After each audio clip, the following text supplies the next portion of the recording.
Everybody, welcome to another episode of Dad Talk. Today, we've got the crew in the house. Gentlemen, how you doing? Doing well. Living life to the fullest. All right, man. Guys, if you're watching this, like, share, and subscribe. This is going to be an episode I hear about all the time. And we've got some voicemails on it. I knew we would. The wife left me and the kids for a new man. You know, the sad thing about this, gentleman, is there's a lot of times that this woman might be having an affair, unbeknownst to the guy. Then he finds out last minute that she's messing around with another man. Then he's going through a divorce. He's paying for the attorneys. He might even have to pay for her attorney. She might get the house. She might get the car, and she's going to get the children. And he is the one that has to foot the bill for her to go visit with Oscar and Meyer. What do you think about that? Oscar and Meyer. I was trekking with you right till you did that. That's a hot dog reference there. Yes. And I want to address something too. We had something yesterday that came in, was like, I saw you guys talking about the cupcakes and the red pill and blue pill. I don't like it when women are referred to as cupcakes. Carnell, I'm going to swing that one over to you. Absolutely. So I'm Carnell Smith. I'm the paternity coach, and I am the perpetrator of the meme cupcake. But here's the thing about cupcake. If a woman is not operating in the mannerisms that cupcake operates in, we are not talking about you. Right. We're not talking about all women. We are not talking about you. Just like you can't say there's something that applies to all men. You can't say there's something that applies to all women. So if that doesn't clear it up, I'm going to ask you to look in the mirror and say, am I doing the things that Cupcake does? If so, you are Cupcake. And that was a red pill moment. I mean, well, what you've done, because this is what happens. People say, oh, all men are this, or you're being a this, or whatever. And you took that narrative and said, let's just turn it around. Look in the mirror, sweetheart. If that is, raising your cackles, getting your skirt in a wad, maybe you need to, readjust and rethink some things. Stop being a cupcake. If you don't like the term cupcake, stop being one. And to be fully transparent, there's times that I did some things as a man that I probably shouldn't have done. So I said some things I shouldn't have said, and I got misinterpreted and ended up getting used against me. But you know what? I'll take the responsibility and say, I did that. Yeah. Okay. I won't duck and dodge accountability. But the thing about the meme for Cupcake, though, is Cupcake is slick and elusive, and she tries to dodge accountability if you catch her doing something wrong on video. And she'll swear on a stack of Bibles it wasn't her. Quit talking about my ex-wife. As I said yesterday, if the icing fits, we will not acquit. Absolutely. There you go.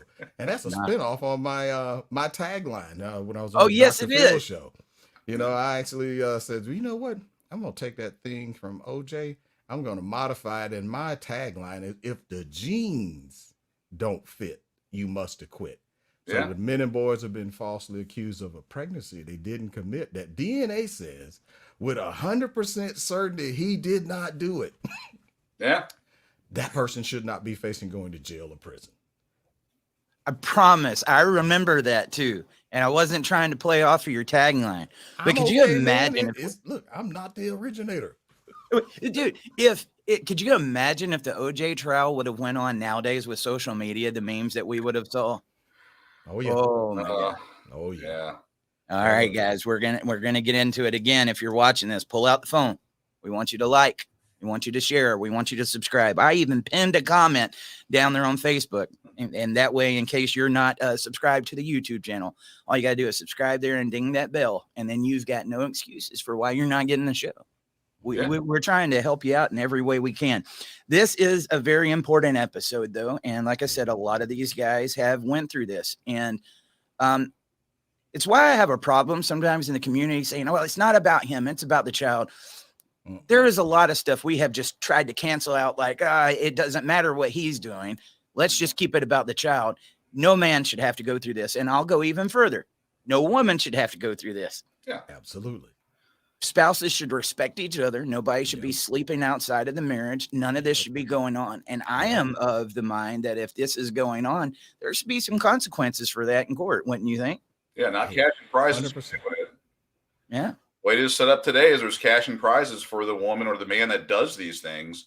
Yeah, that's not the way it should be set up. A man coming home and finding out that he's not the only one there. The woman, we were talking earlier, that didn't happen to me 100%. But I've helped out and talked with lots of guys that this has happened to. And what happens is the women that do this are rewarded in court for destroying a good family and rewarded. And we had a report, oddly enough, came out in August. I'm looking at it on my other screen here. I don't know if we can put it up there, but they said that women, this is a whole other thing, but they interviewed X number of women. These same women said that it is, let's make sure that I quote this right, because I don't want to get, 70% of women say that it's always morally wrong when a man has an extramarital affair, but 56% of the same women said the same when it is a woman having an affair. Well, go ahead, Carnell. I definitely got something to add to it too, man, but that's a great conversation to have right there, buddy. It is. So as we're talking today about, my wife left me and the kids for a new man. For a lot of guys, he become totally blindsided on this, never saw it coming because we were so focused on our day-to-day, got to get to work, got to get out here and make this bread, got to make the this, cheese, yeah.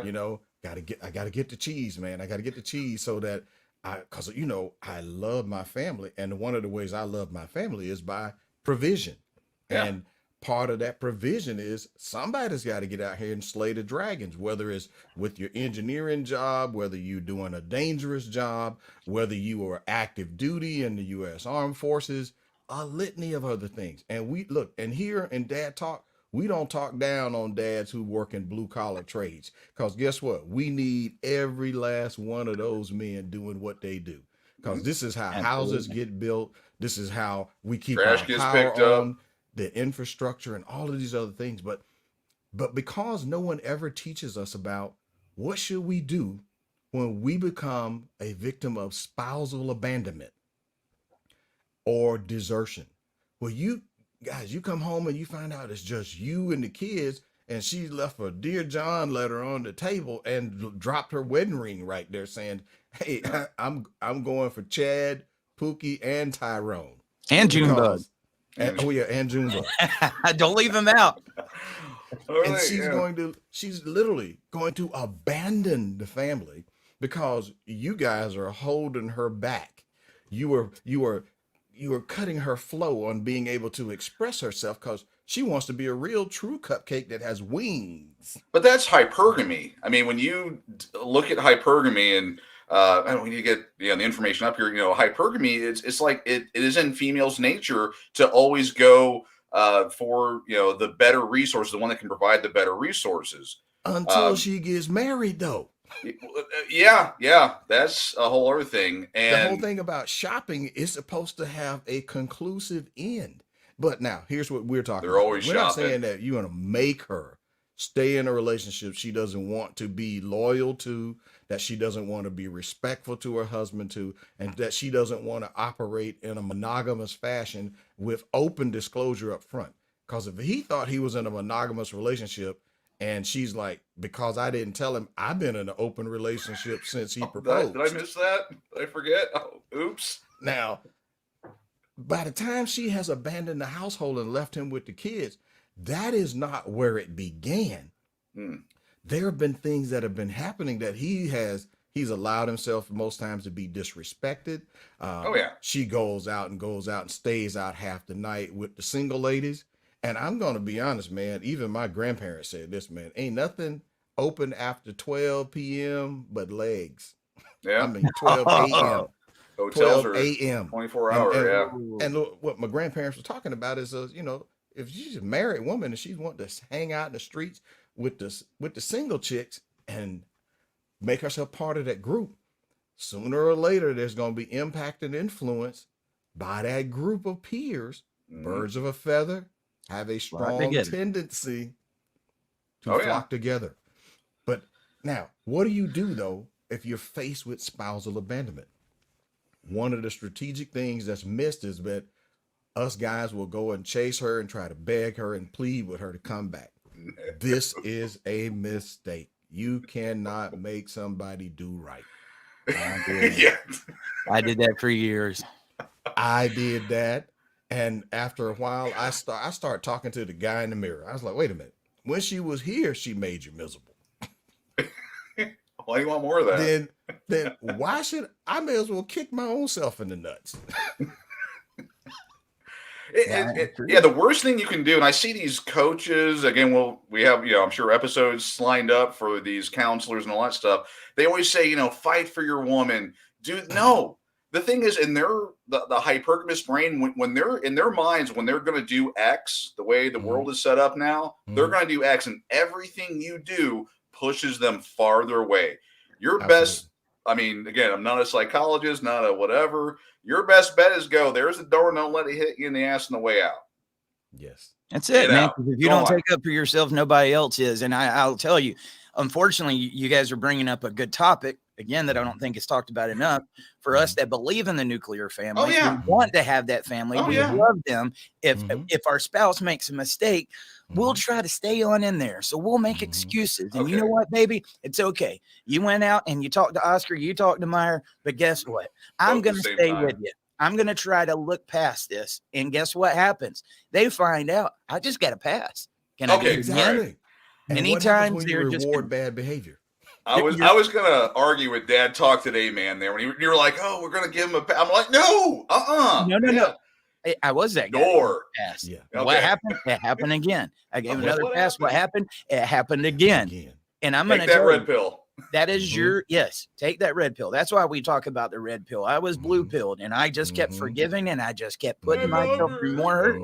Then you'd have these little seasons and valleys where you think everything's okay, right? And then it comes back. I'm going to tell you, one of the red flags you guys need to watch out for is when they start telling you you're crazy. And if you have some concerns, every one of your concerns just get deflected, right? I went 2 or 3 months, and during my last one, I knew something was going up. Been married, about 10 years the second time. And one day I was playing basketball with my nephew and I thought I was going to be Mr. Kobe Bryant. And I went and did a layup and I heard my leg go pop. I had a complete tear in my ACL. It was loud too. I'm sitting there holding my knee down. Oh yes. My whole family is over me crying. Somebody says, go get his wife, go get his wife. They go and get her. And I'll never forget, man, I'm sitting there having a panic attack. The only thing going through my head is, how am I going to provide for my family? Am I going to get paid at work? I'm not sitting there like, as much as I was hurting, how am I going to provide for my family? My wife is over. She gets there, stands over me, and everybody's crying like, man, what's going on? And she says, what do you want me to do? That's stone cold. And then that was the moment I knew something's going on. Well, here I am in the deepest pits of despair, man. Pride broken. I can't provide for my family anything. They start coming home 2 hours late from work. And if I ask about that, I just stayed. I just talked to somebody. This is the problem. You're always saying I'm doing something. You don't trust me. You're crazy. You're crazy. And me thinking, well, maybe it's in my head. Maybe it's because my knees messed up. Maybe it's me. And I was the blue pill guy that sat there and took it. But you know what? And I'm not proud of this. I had to start doing my homework. I had to start watching, like, How much are they on the phone? What's going on? And I had to look for things. And one day I found a note from another guy. Locking the After 3 passcode. months of being told that I was a liar and crazy and it was all in my head, I find it. And I said, gotcha. I also became a victim of domestic violence that time too, because when I found out, there was consequences. Wait, it's not only women that get abused? What? Well, you know what? I could take those punches on the back and ripping my shirt and stuff like that way better than I can the mental abuse that I went through all that time. Yes. Wondering, like, I just want my family. What's going on? Right. Yeah. And they will they will make you think you're crazy when you start challenging it because they don't want you to do this. And let me tell you something else about these affairs. It's exciting for them. Oh yeah. Okay? The butterflies, the that feels. they're not supposed to do. It's exciting. Dangerous. There's butterflies and they get hooked on that, guys. So I'll tell you, if you're in one of those situations and you find out your spouse or your girlfriend's doing this, yeah, you better get out the door as quick as you can or make her get out the door. Yeah. Either way, you don't need it. Minded. Yeah. If she's minded to leave you and the kids, there are steps you got to take. As you said, it's something, you know, if your sense of perception that something's off and something in you believes there's something going wrong, then guess what? Something is up. Something is going on. And it's incumbent upon you to get it in a way that it can be proven and that it could be verified. And for, you know, when I talked earlier about those 2-party states and that 1-party state where you can use your mobile security device, aka cell phone, then when you come across that this person's having inappropriate conversation and they're sexting with some other person, which means sending pictures of her body to other men and receiving pictures of their body to her and entertaining and setting up dates with other men. Exciting. You got to get pictures of that, man, and send yourself, especially for you guys who have where the whole family is on the plan that you pay for. There are strategies that men have learned from you don't trust me. Manosphere. You know what, man? It's part of a strategy now to protect you and the kids, though. It is. And I'm just going to say it. I'll have these guys all the time. Like, man, I feel like something's up in my relationship. I've been trying to find the text messages. I've been trying to do this. And the second I hear that, I'm like, that's enough for me to say, I don't want to be in that relationship, dude. Yeah. Because there is going to be times, unfortunately, when they're, you know, blaming everything on you, making you think you're crazy, but you know, in your heart, something is going on. Every time that happened to me, I might not have had the evidence, but I knew something was going on. Yeah. My marriage now, I don't think about that. And I'm going to tell you, dude, that's like being on hell on earth. Being in a relationship like that, it is not worth it. You are fighting for something that's not going to fight for you, that's going to do nothing but bring you more pain. And not just bring you. If you got kids, it hurts them too. They're going to get caught up in the middle of that process. I promise you. So, guys, the juice ain't worth the squeeze. That's where that phrase really comes from. It's not. And you're not ever going to have it to where she realizes what she's doing just before whatever and comes back to you and you have a solid, strong relationship. That doesn't happen. That's a fairy tale Hallmark movie. We know how realistic those are. I mean, this whole when they start, you know, straying and I'm going to do this and they get that obstinate attitude and all that, tell them to kick bricks immediately. Do not wait. Do not pass go. Do not waste your time. Just get them to find, again, chess, not checkers, get an exit strategy and get them out the door. That's going to save you time, money, not going to jail, all that. Because she's working. Her brain's working. She's with her other friend. Carnell's like, he's triggered. Yeah. Carnell, take it. You're going to say this much better than I could ever hope to. No. No, listen. Remember I said the appropriateness of the term spousal abandonment. This is where we guys, when she's taking off and she's chasing after Chad, Pookie, Ray, and Junebug, after this point she's gone out, it is so important that we get evidence because even in a lot of the no-fault divorce states, this is the one exception to no fault is when you have spousal abandonment. Yeah. And this is why you want to get those emails, forward a copy of those emails to yourself, take your cell phone out, take pictures, and the inappropriate communication going on between them and them. This can be used as evidence for you to then make that no fault state get you a at fault divorce, and you become the primary custodial parent of the children. You become the person seeking spousal support. Because a lot of times when these people have flipped and said they're just going to abandon the family, in this case, she is Cupcake because she's acting like Cupcake. She has become irresponsible. She wants to do what single, uncommitted people do. But when you've taken on the duties and responsibilities of a family, you have to remember duty to the family comes before you're trying to relive your high school days or your hot girl summers when she was in college and all of that stuff. Yeah, Facebook was horrible for all that. But a lot of us guys, though, we don't know that there is a window of opportunity here. You want to get that information that can be used as evidence, and it would be worth, as soon as you think something's up, it would be worth having a consultation with a pro per litigant who has been successful in winning. If you find a support group or active group that's near you. In Atlanta, I came across a group that was called Fathers or Parents Too, and these guys were in like 3 or 4 counties, and I learned about strategy from dads who had been through the gauntlet. Did you hear me? Yep. And many of them had aggressive attorneys that were bona fide fathers' rights attorneys who had been burned themselves in family court. And those were the kind of attorneys, in my opinion, who became much more trustworthy to be able to walk the gauntlet with, because either one of things has to happen. You are fully prepared to go in and litigate your own case, prepared, or you're going to need to bring in your own bulldog. But you have to file for reasons. You can't do the no fault divorce because in Texas, spousal you've got to do this. Yeah, you've got to go that route. A legal term. Yeah, look, that is a type of divorce. We are not attorneys.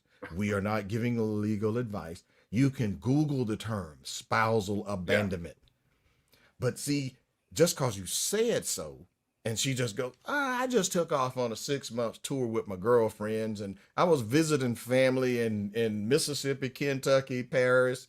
What? Dude. And you know, let me tell you something. I see these guys that go through divorces all the time, Carnell. Maybe you can relate to me on this. And as soon as they get divorced, 2 weeks, a month later, she's remarried. And my only thought is that was going on a lot longer than that. And these guys will convince themselves, no, I don't think she was doing that. I'm not with her anymore. We got a divorce, but no, she wasn't that type. She was that type. And let me tell you the reason why this type of stuff hurts the way it does, guys. The people you love the most are the people that will hurt you the most. And guys' pride, it keeps us from being able to talk openly. It was probably somebody you loved and you didn't know what was going on until it was already there. And let me tell you, she can drop that relationship and be in another one without blinking. And you're sitting back, oh my God, I loved my wife. What is she doing? Yeah. And your emotions will get the best of you every time. Do you think it was easy for me after having my knee messed up to sit there for 2 or 3 months and being told I'm crazy? I mean, there was many times I just want to say, get out of the house. You know what I did, Carnell? This is one time I was very proud of myself. I acted like there was nothing wrong. Oh, yeah. Chestnut checkers. That's when you start to make a change right there. When you don't give a rip. Because I didn't want him to know. I didn't want him to know. Oh, you didn't want to know. Oh, I wanted to know. No. Okay. I didn't want them to know. You didn't. I was that worried about it. Right. There you go. There was times that, yes, my emotions got the best of me. You're coming home 2 or 4 hours late from work. What's going on? You wasn't here. The kids didn't get to eat supper tonight or something like that. There was those emotions. Yeah. But at some point in time, I learned they're never going to admit you're going to have to catch them red-handed. And the only way to do that is just act nonchalant. I lost 60 pounds, dude, in that 2 to 3 month time period. 60 pounds, wasn't eating, wasn't sleeping. It was men don't care.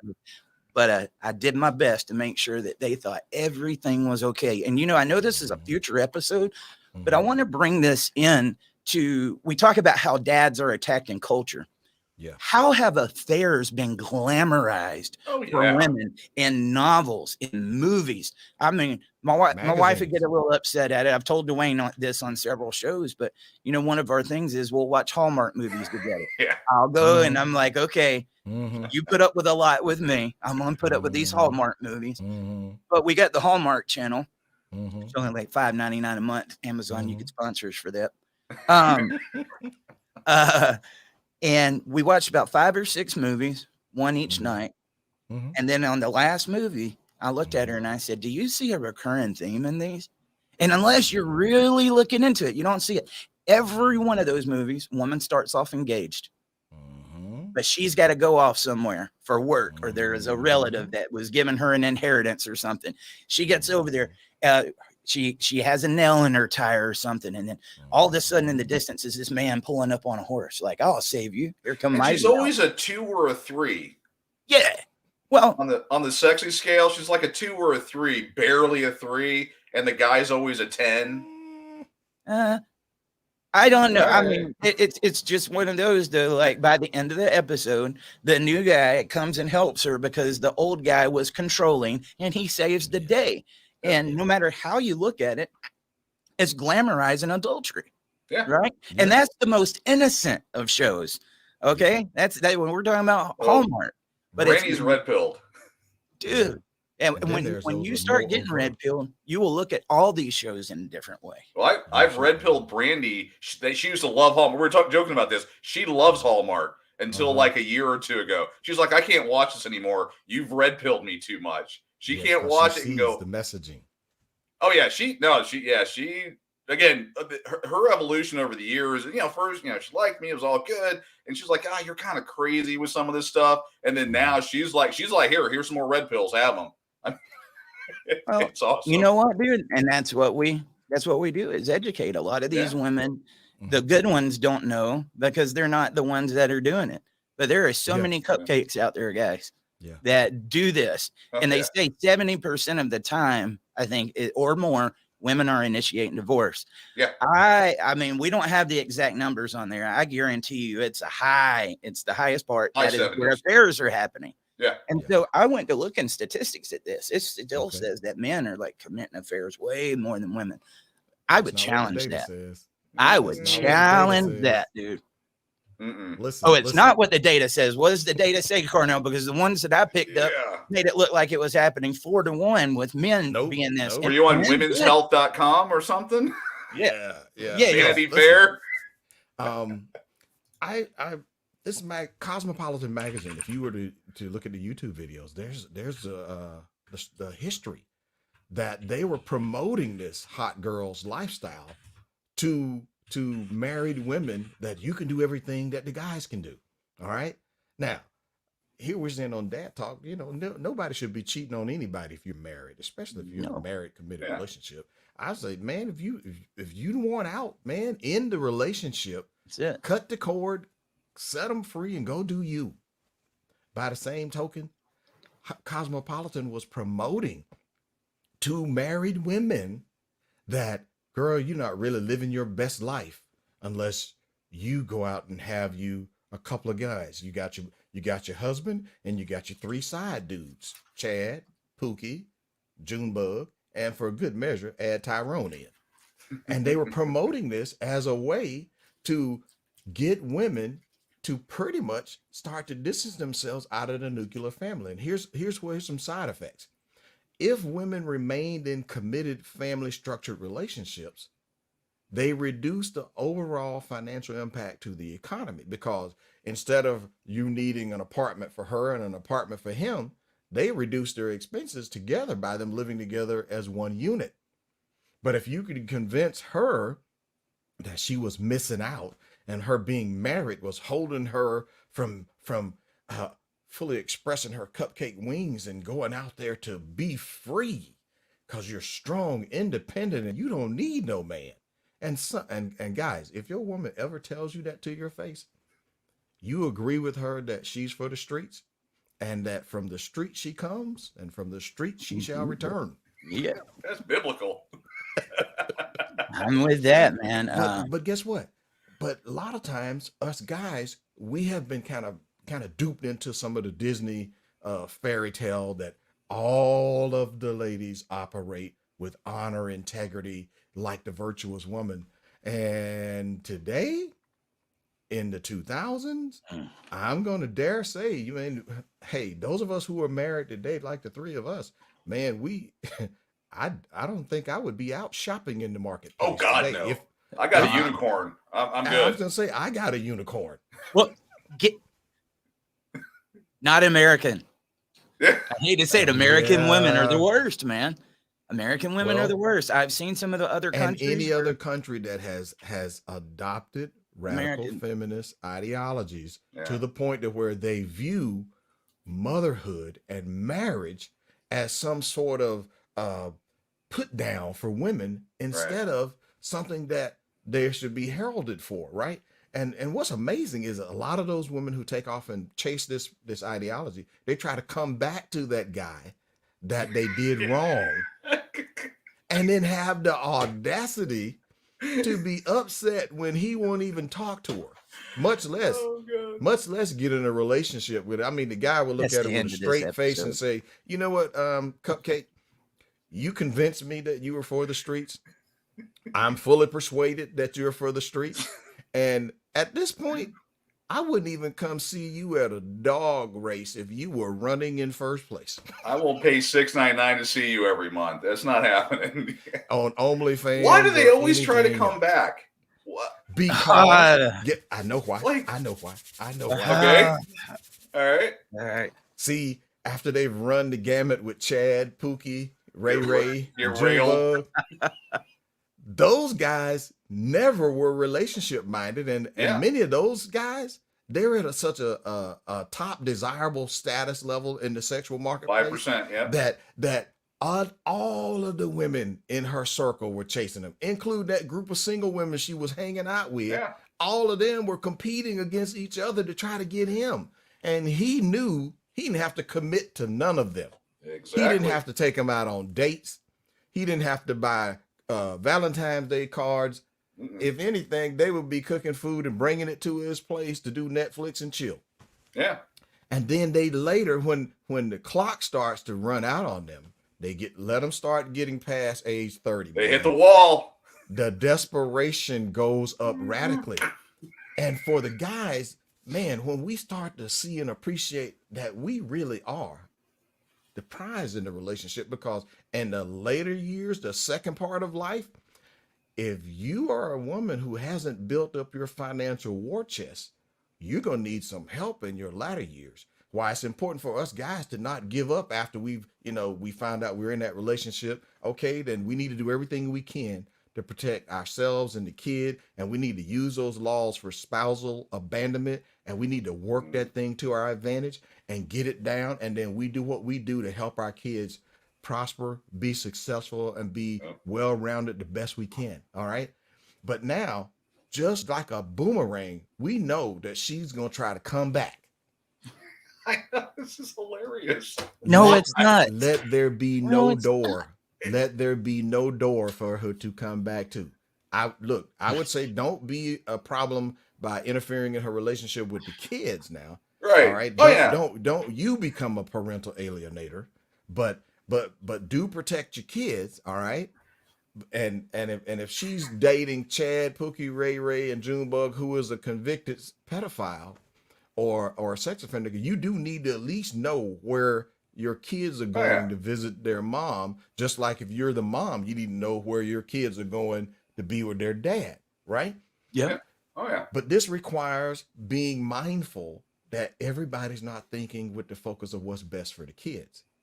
When you're on an airplane and there's turbulence and things get so bad that it causes the air mass to fall out of the ceiling, what do they tell you to do? What's the first thing they say do? Oh, go help your kids. Nope. They say put your mask on first. Yep. And my reference to this is save yourself first. You got to do the stuff to protect your own mental, emotional state. You got to do the things, protect your finances, leverage those situations. If the law has remedy for you, and now you're hearing out there something you can look up for yourself called spousal abandonment, use that to your best advantage, and then you strike first. Hear me? Oh, And yeah. and stop My website has data on apologizing. that. Look, stop apologizing for her her bad behavior. Don't take responsibility for her bad behavior. Yes, the relationship probably could have gone better if you had done some things and this stuff. But if you didn't abandon the family and you were willing to at least work on things and the other party wasn't, I accept no responsibility for Cupcake's conduct. The crazy thing is, I want to tell you how much Carnell's speaking truth. I did every bit of that. I married the same woman twice, and she came back. I'm sorry. I was young. I was stupid. Blue pill. And you know what? When she first came back, I was still a mess, right? I had some of my hang-ups because I was trying to get over the first one, and I didn't want nothing to do with her. Then when she got back, I was a little bit of a mess, and I think I was a challenge. Once I got sober and started working a job and was doing everything right, that's when the affair started again. She told me I got boring. Told me I got boring. Weirdest thing, all I ever heard is, I want you to straighten up. But everything he is saying is 100% truth. And then you know what I did that second marriage? I tried justifying that whole marriage of why she did to me what she did to me the first time. I wasn't the greatest person. You know, she did this, and that kind of helped with my pride too, rather than just saying, nah, she did that shit. You know, once, she did it twice, she did it again. 3 times a lady. And yes, I'm married for the third time. But the first and second was to the same. And guys, they do come back. And I'm going to tell you, a lot of times it's going to be the same results. But you know what? You'll get a lot of pressure from outside influences, especially if you have a kid with that person, saying, put your family back together. You need to put your family back together.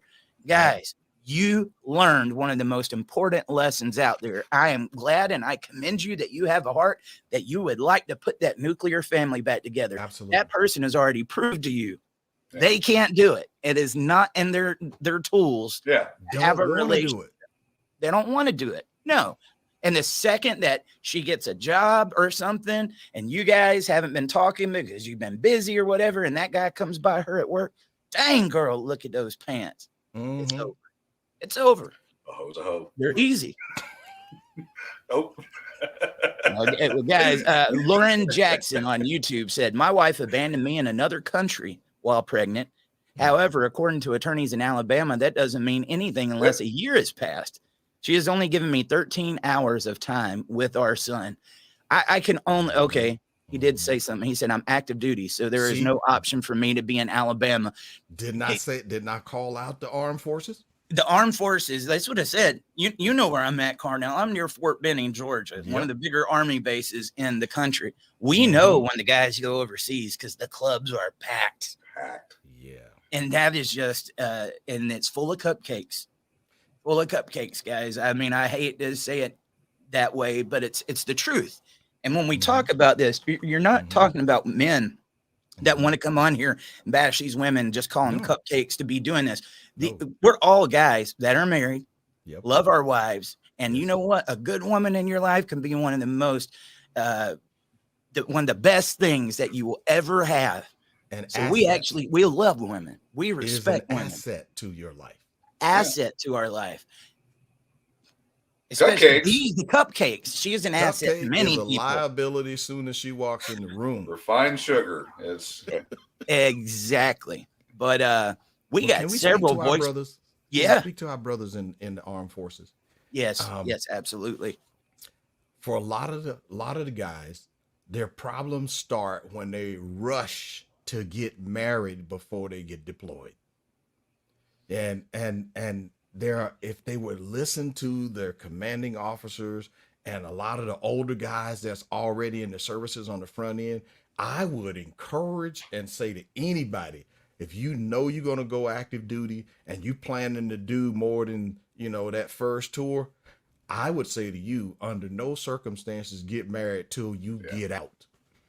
Because one, you don't need that distraction. And two, speaking as the guy who was the DJ at the non-commissioned officers club, I could always tell when guys got deployed. Know how? A new group of women would be in the club, and it was the married women Oh yeah. that were in the club right after. I was like, oh snap! Hey, isn't that staff sergeant's? Ooh, look at that mini skirt she got on. That thing is showing everything, including her address. Oh, and they love that. Oh yeah. And they're They seeking love it. attention and Yes. validation.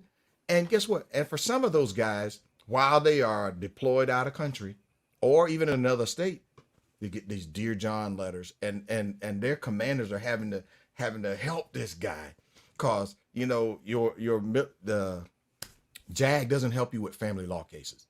So you are separated from your family.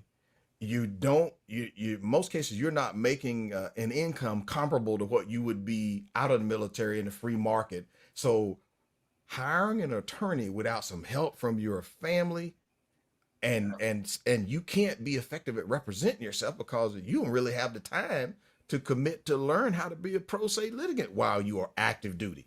Because especially if you're coming up to where your duty assignment is about to be switched, you don't exactly get to go tell your commander, look, yo, Sarge, look, I got a personal problem I need to go deal with. I'm not gonna be able to do duty and go to this other station you want me to go to.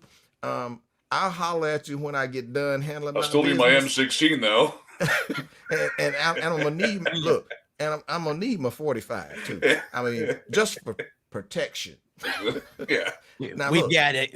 Oh, go ahead. Sorry. that right there, from watching what happened to guys, and some of these guys end up being paternity fraud victims because They should give He thinks- vasectomies the day you enlist. well, I may not They go should. that far. That's certainly an Why option. not? But Why not? wouldn't it be better though for the guys to simply, for any long-term relationship, you put that thing on pause till you get out, and if she can prove to be faithful and committed and all that stuff when you get out, then you vet her after you get out and see if that's something you want to All right. pursue. But if the last thing you need on your mind wondering about, oh man, the word in town is, man, she's done everybody, your family members, she's done your cousins, she done hit all the dudes at the plant.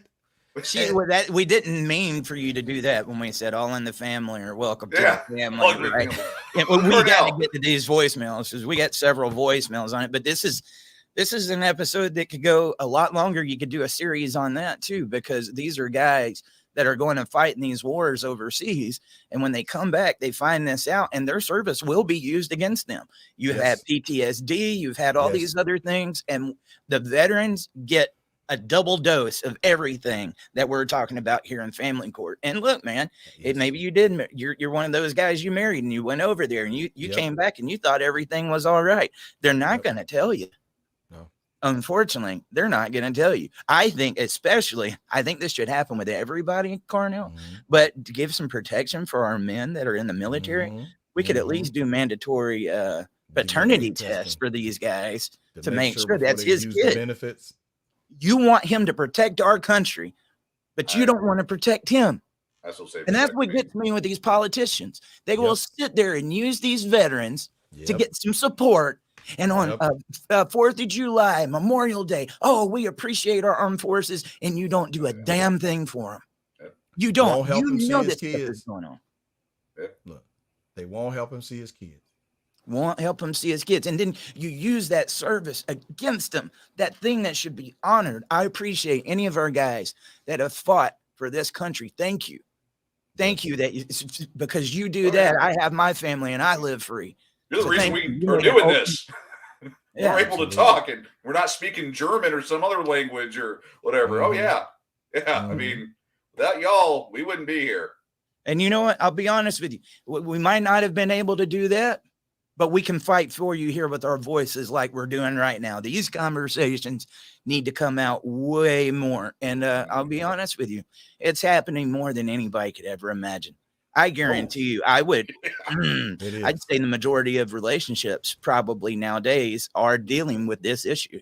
Yeah, and I know that makes people feel very uneasy, like, oh, that's not my relationship. That's not my relationship. Not my baby. The guy that goes around and says, that's not my relationship, a lot of the times That's who's going through it, guys. We can be in denial. We don't want to go through that hurt. We don't want to go through that betrayal. We don't want to think that I could be one of those statistics. No. That says every guy that ever went through it. And it's a shot on our pride for our woman to leave us. And we take it personal as like, well, something's wrong with me. And then but these women know it. And then when that red pill fully immerses and is swallowed and it starts to do its work, you go, bing, hold on. Mm-hmm. I'm not the problem here. Well, let me ask you a question about this beautiful thing right here. Is it time released, or is it something you got to take several times a day?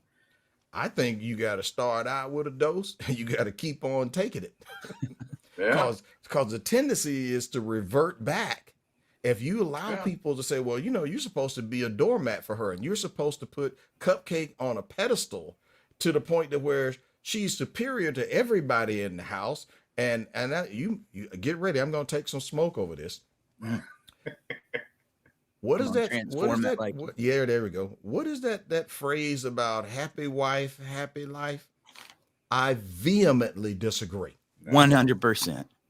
I say happy spouse, happy house. Because you need to be included. Listen, man, you got to be included in that equation. Yeah. And if you treat the wife in the house as the queen mother and she can do no wrong, and the problems that are happening in the house are because she's put herself on. She ain't got an ounce of royal blood in her. All right. I don't even agree with this term in the black community. Community of calling people kings and queens, and like, unless you can prove you have some actual royal blood and your lineage goes back to royalty somewhere in your family, stop the crap. You ain't no royalty. On that note, my wife and I are landowners in Scotland. Well, then you might be royalty.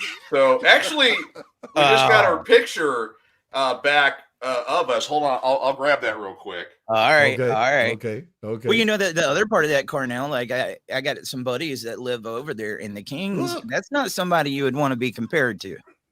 Absolutely. Oh, look at that. Nice shot, Dwayne. I'm claiming that's photoshopped. Yeah, some good Photoshop, that's when we were there. All right. Okay. My wife got that for me for Christmas. Right. All right, guys. But a normally functioning house where there should be dual and joint equal respect, where we respect each other, right? And there's always going to be an issue in the household when one person wants to lay claim to be such that they believe they should be worshipped, right? Yeah. And if we guys, like, I learned that I had to become better at selecting the people who I was going to date with, because there's more to it than just picking them based on how they look on the outside and how cute their face is. Man, character counts when you want to be in a long-term relationship with somebody. Okay. I get it, but we're talking to 60-plus-year-old Carnell, not 18-year-old Carnell, and 18-year-old Eric and 18-year-old Dwayne. I mean, this is that us old guys need to, tell the young guys that there's more to it. But think back. I mean, it was the same thing we were talking earlier. When you're 18, your discernment is, does she have a pulse? That's how high my standard is, then. Unless I have the benefit. Let's keep it real. If I have the benefit of an active father in my life, or father figure who is red pilled, that can teach me about that's a big one. The dynamics of sexual relationships, and how I need to move and govern myself, and why I need to have a long-term vetting process to where I don't just take women for what they say. I watch what they do. Right. And the pedestalization, to where in a way, I think when you put somebody up on a pedestal and they can do no wrong, they don't learn anything about accountability and consequences for their actions and their decisions. I mean, I've come across guys who literally say, man, I got to go get me an extra job, man, because my wife wants this new living room set. And it's like, well, dude, but then she's going to complain that you're not at home. And if you're not at home, home. Well, then I started hanging out with my friends because you're never at home Yeah. because you're out trying to help go make this extra money to buy this stuff. Oh yeah. And it was like, you're going to be darned if you do and darned if you don't. Then chasing the money to get that living room suit really wasn't really the most important thing that you needed to be working on. But you ain't going to be able to teach yourself that. Yeah. Hey, having a squad, man. For some guys, that squad might be his uncle who has red pill, his ministry team at his church, if he has a church that is not rad fem and blue pilled, if he has a group of guys in the neighborhood. Even if that's why I found such great support in among dads who have been married, single dads who have been through the system. I sought out help because I knew I couldn't teach myself how to navigate the matrix. Well, and so understand this, guys. That's why I think that the patriarch masculinity was attacked, because when they took the fathers out of the home to help their sons and to give them this knowledge, you need to watch out for this. You need to stand up for yourself on this. We have made weak men. Okay. Yeah. I think there was a clip I put out yesterday from the girls from Clemson talking about the boys at their school have become weak men. They don't even try because they're afraid of rejection, right? Yeah. And that there are women out there that would appreciate them for being who they are, but the other ones will sit there and look, I don't need your seat. I don't want to talk to you. You know, they've been told you got to be that strong, independent woman. You don't need a man. And that's being bashed in their heads. Masculinity was a target for a reason, and it's working. That system is working as designed. And one of the biggest ways that we can fight back is this information right here shouldn't be about as much as, you know, me and Carnell are not on the screen saying we are perfect men. You need to live like us. We were prescribed that blue pill, and we took it for a very long time. And the sad thing is like when I'm listening to Carnell talk about these situations, I'm like, I did that. I did that. I did that. We were the guys that made the mistakes. So we've got to warn the next generation. These are the obstacles that could come in front of you. And if we can arm our sons with this, we can arm our daughters, because our daughters, we tell our daughters all the time how men are supposed to treat them. Why is nobody telling our sons how women are supposed to treat them and some of the traps and obstacles, right? Exactly. Got to get that out there. But I know we've got a hard stop here in about 40 minutes. And so I've got several voicemails and I want to make sure these get played. Guys, keep them coming in. What is tomorrow's subject? I'm going to take dads are attacked in culture. And there you go. How dads are attacked in culture. Look, you don't see many shows like Andy Griffith anymore, right? You're not going to see that strong dad taking care of the kids. You're going to see Peter Griffin. You're going to see Homer Simpson.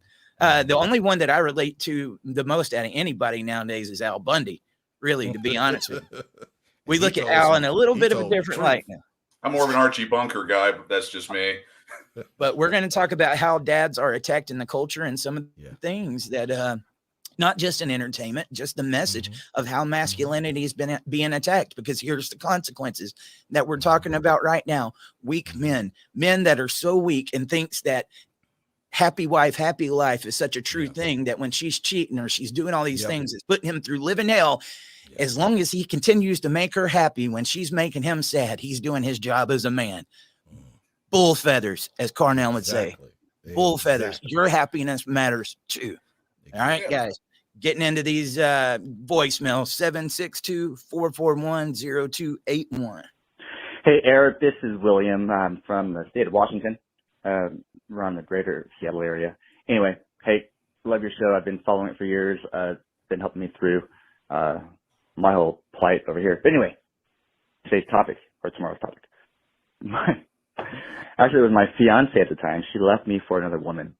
And this woman was a gal that she supposedly left for me. Anyway, it is what it is. That's what it was. Anyway, it happened. She left me 9 months pregnant. And it was pretty bad. She made it out to where I couldn't be at my son's birth. I think she did that so that her other part, her girlfriend at the time, could be there instead. It started off bad. It started off really bad. I didn't meet my son until he was 2 weeks old for 2 hours. I traveled 75 miles up to her mom and dad's house to do that. I found out that he was actually born from an email from her attorney. 4 days later, she gave my son her last name. Yeah, some of those things break my heart, but really just things like supervised visits for the first year and a half because they were supposed to be temporary orders. I didn't have an overnight for 3 years because she was breastfeeding. It gets bad. Temporary orders lasted 5 years. In those 5 years, we went to 5 different mediations. She didn't stick to a single thing that she'd agreed to. And in the end, I'm stuck with every other weekend dad. I live 4 minutes away from her, and yet I can't speak with my son when we're not together, when it's not my time. I've got to go and steal him away from school if I want to spend some time with him outside of my 6 days a month. Still fighting. We want more, obviously, but it takes time, it takes money. She has a high-end lawyer, and well, good for her. But, I'm stuck in the plight, stuck in the struggle, still fighting my day-to-day, and I'm still there. Thanks for hearing me. Chat soon. Bye. William, I want to say thank you for writing in. And I'm going to be honest with you. A lot of these guys going through alienation, what you was saying was their story. They'll use breastfeeding. They won't let you see the child born. They won't let you put the name on the birth certificate. They're not going to give you their last name. I had 2 children that didn't have my last name. Okay. So those are a lot of typical things that we see with alienation. And there is another one that's starting to become more and more common that I just want to say, we talk about pride and how women cheating on us can mess with your pride and your manhood. There's something that we're seeing more and more nowadays that was his situation.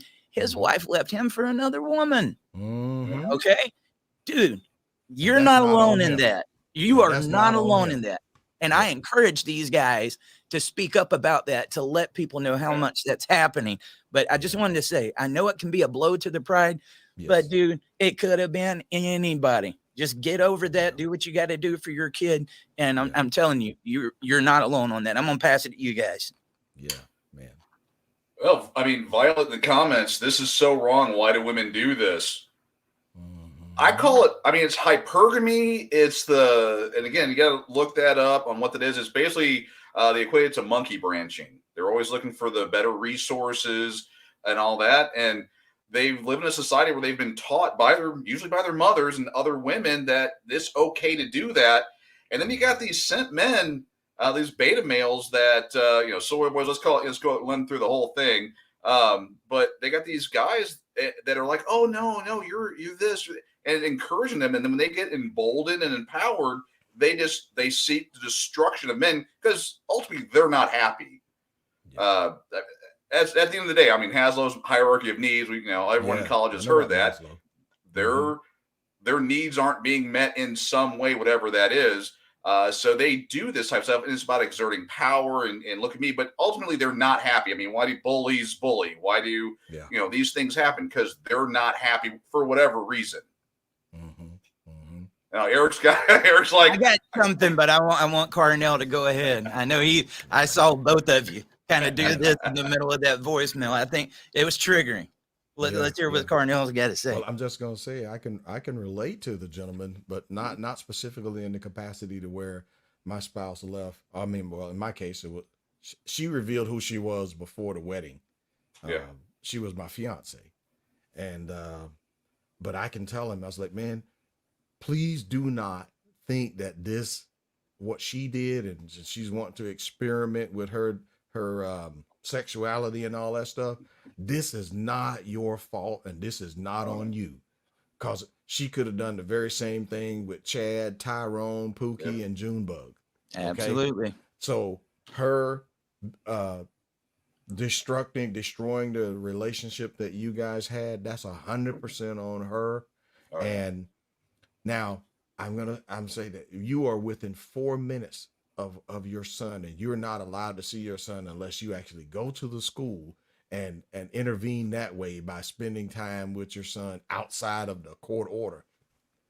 You might, if you have reached a point to where you're desirous to do so, if Washington State doesn't already have a presumption for equal shared parenting, you are an example of how it could be workable. because they couldn't use geographic distance against you. If you're within where the kid literally you could 4 minutes, man, you almost could. I mean, depending on the safety of the route, you could almost ride a bike to your son's house and etc. to be able to pick him up. Yeah, but that's Title 40 funds. Yeah. That's what he's going to But lose. what happens is that a lot of times there's opposition to joint, a presumption of equal shared parenting by trying to claim it was going to be such difficulties for the mother, right? And as someone talked about the tender years doctrine, how, well, you got a nursing baby and all that stuff. Listen, that's bull feathers. Because if the mother had to be hospitalized, I promise you, if she knew in advance she was going to have to go to the hospital to do something, she could nurse and use the tools in advance to get enough breast milk to store it up to be able to help the baby. Okay. But there's a connection when the baby touches mom's nipple. Like you're taking that connection away. Yeah. I've heard it all, man. But guess what though? what would you say if mom had to go travel for a job? She had to work and she wasn't here. She would have to leave breast milk with somebody else to care for the kid. I'm with you, man. I mean, there are counter arguments to everything that they came up with. Now, if you haven't been convicted of being a threat or a danger, because this frustrating situation can sometimes cause us to, express ourselves in a way, as men that could, where our emotions will be used against us. And if the mother just cries, her emotions will favor her, even if she's crying crocodile tears. Are you hearing what I'm saying? Mm-hmm. If you are so minded, I would definitely say look up other dads and affiliate groups. And I would say get into the dad talk community here and find out, are there other guys here? I found it tremendously helpful to me when I found out it wasn't just me. When it was isolated and I was going through the struggles, I learned a lot from other guys who were able to get the victory of what I wanted.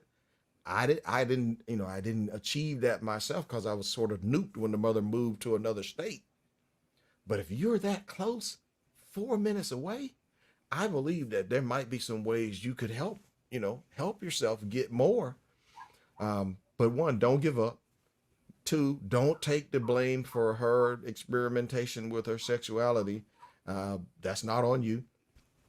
Number three, do not ever take her back. Under no circumstances, no amount of pleading and begging, because if people will abandon you in your low times, I don't think they should be able to come back and experience you when you are back in your successful times. And work on yourself, work on your emotional health, get your physical health together, and do the things so that you can work toward a strategy to where the day comes that, should it happen for you as it has for other dads and moms who became the custodial parent later, you find out what you can do and start playing the long game. All right. But man, I want to thank you so much for sharing your story, because you're helping people see that, man, it's not just them. Well, and we got several other voicemails. So just in case Cornell's got to take off, and if Dwayne does, I'm going to get through them if you got it before this show takes place. But you just prompted me to say something that, I think our guys need to hear. A lot of times, again, our pride gets hurt, and they'll use all kinds of stuff. You're not a man, you're a boy. His private was bigger than yours. I've heard it all, man. They use that crap to come at these men. And then in these cases where these women get caught, that's a lot of times where false allegations happen. Because if we go in court and we show how she was messing around, she was doing all these things, not coming home from work, abandoning the kids, it's not going to look good on her. So what's she going to do? He was abusing me. Silver bullet. Abusing me. That comes out so quick because they need a way to get this back over there. And the crazy thing is like, why weren't you saying any of this beforehand? How many times have you heard, like, I had to cheat and everything because I was afraid of my spouse. He was abusing me. I had to cheat because he was abusive and I was afraid he was going to hurt me. So you're telling me you couldn't have peacefully got out of that relationship, got a divorce, then went into a new relationship because you were afraid of him, but you can go screw another man. Yeah. Well, crap, man. Strange I'm penis. not listening to that, guys. Now, at the same time, a lot of these guys are letting it become a blow to their pride. I sat down with a group of red pill women not long ago, right? And there was some that wasn't, because I was just talking about some of the parts of the females that us men have some challenges with sometimes. And I'm going to tell you, every one of them was like, oh my God, you're telling the truth. And I said, how many times have you seen a woman that will cheat on one of these men that have a great job? He's got his act together. He's a great husband, great dad, comes home, does the chores around the house. Like, he does everything good. And she will leave him for a man that has nothing. He doesn't even have a pot to piss in. Well, why is that? We see that all the time. And that guy might treat her like crap. The thing is, it's not that you aren't as good as that guy or that you're doing anything less. The fact is, you got your stuff together and she wants a challenge. The problem is not with you. The problem is with her. There's something about her. She needs something to fix. They think that they're mechanics, and this guy, he's a challenge. Nobody else can get him to straighten up. But if I come in there and I lay this thing on him, I'm going to straighten him up and I'm going to get his life together. Women like to fix things. But they're addicted to the butterflies, though. That's the thing. The butterflies and the feels, and it's a little bit of part all of it. Things. Yeah. You almost got to be a psychologist to know how to navigate what's going on. How many times have you heard, like, I just want you to be spontaneous or spend time with me, but then you go to do it. Hey, you're being clingy. Don't do this. I know. You got it. You don't know which way the wind is blowing that day. And there is a lot of these. If you got your act together and you're a great man and you're not a challenge, she'll go to that other person just because they push back a little bit, which is one thing I would say. Women like masculinity too, guys. Oh, they love it. They like it when you stand up for yourself and say, and you put boundaries in there, because that's what men do. That's what men are missing these days. The happy wife, happy life is destroying more marriages out there because these guys have become the simps that are just sitting back and your wish is my command. Okay. He wants you to be that man too. Don't kid yourself. Ask any woman out there if that's what they want, is a blue-pilled man that just sits there and rolls out the red carpet for them. Nah, they want the challenge.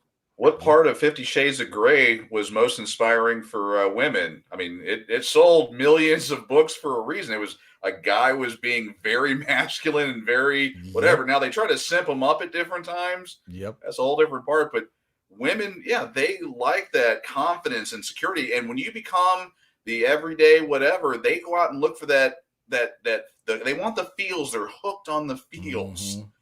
And they'll find a guy that's there was an episode of Cheaters where this girl left a guy who was very successful for a guy who literally lived in a dumpster.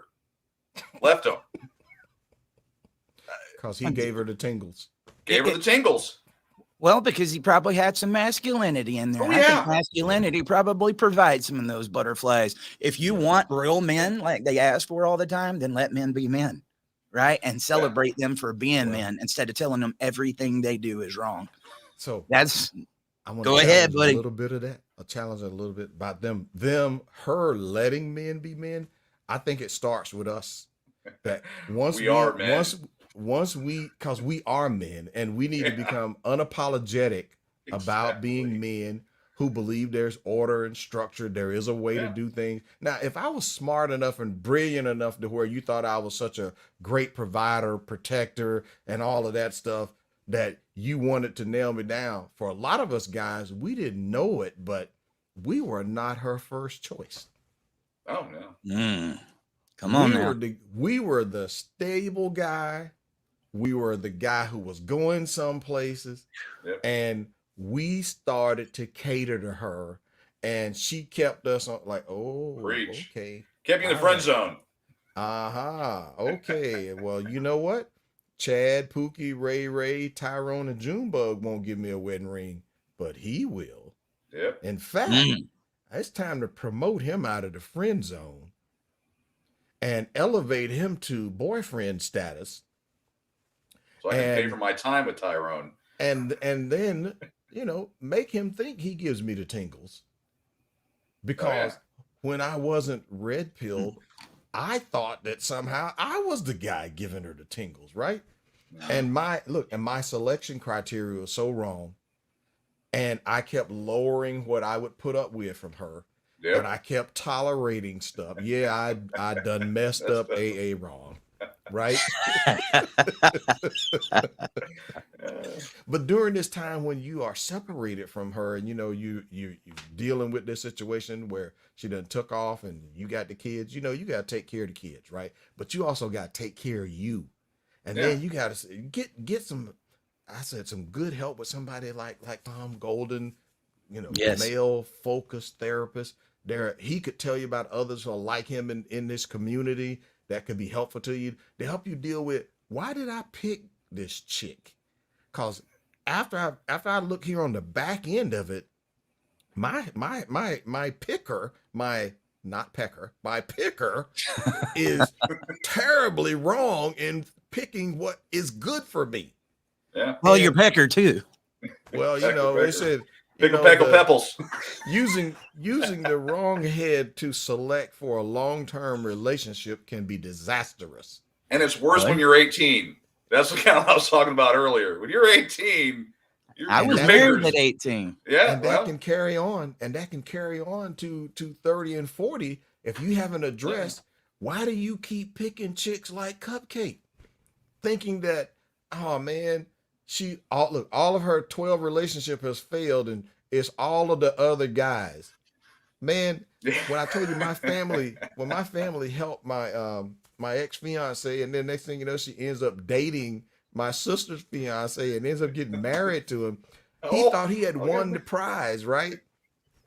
I got to talk to him later after he divorced her. I said, did you know, by the way, you are guy number 5 that got rid of her? And he's like, man, I should have never picked her up. Was there ever an apology, Cornell? Well, I never felt like he owed me an apology. You owed him a thank you. Listen, all of the suffering that he went through, he signed himself up for it because he was looking at the packaging. You hear me? He was looking at the exterior of the packaging. In my case, Cupcake was one of those who thought that she was God's gift to men, and all men shall grovel at my feet, because just me giving you attention, you should kiss the ring. I do. Perfect time for me to use the new sound effect. Well, let me tell you something, brother. So we're talking about the cupcake, but I want to talk about the man that eats the cupcake. You are equally responsible. Yep. Yeah. So for anybody that's saying we are bashing on women on here, those men that are eating the cupcakes, that does not sound right. I don't mean it like that. I'm going, where are we going with the show? It does not sound right. That's not the way I mean it. The guy that has the cupcake. Okay. Okay, gotcha. Okay, you got me. You Savors the icing. Gotcha. You guys are following. You are equally as responsible because you are the one that keeps this going, man. Yes. And you know what, guys? We become just as much a part of the problem, and we are not being a part of the solution. We got to start saying no cupcakes. I don't want no dessert. I don't want none. Push it back from the table just like you would. Those are calories that you don't need. Okay. All right. We're going to get back into some of these voicemails. I got several more for us, guys. Keep them coming in. I'm having fun with this. 762-441-0281. Hey, my name is Justin Brody, Cambridge, Maryland. I saw your Facebook post, but let me get to the point. My ex, my kid's mother, she cheated on me multiple times. I forgave her a bunch of times. Then she finally got me locked up with false allegations and used those false allegations to get full custody of the kid. Let me add before Justin gets Eric's cousin. He just did it in progression. Everything that we just said. We did not listen to these ahead of time.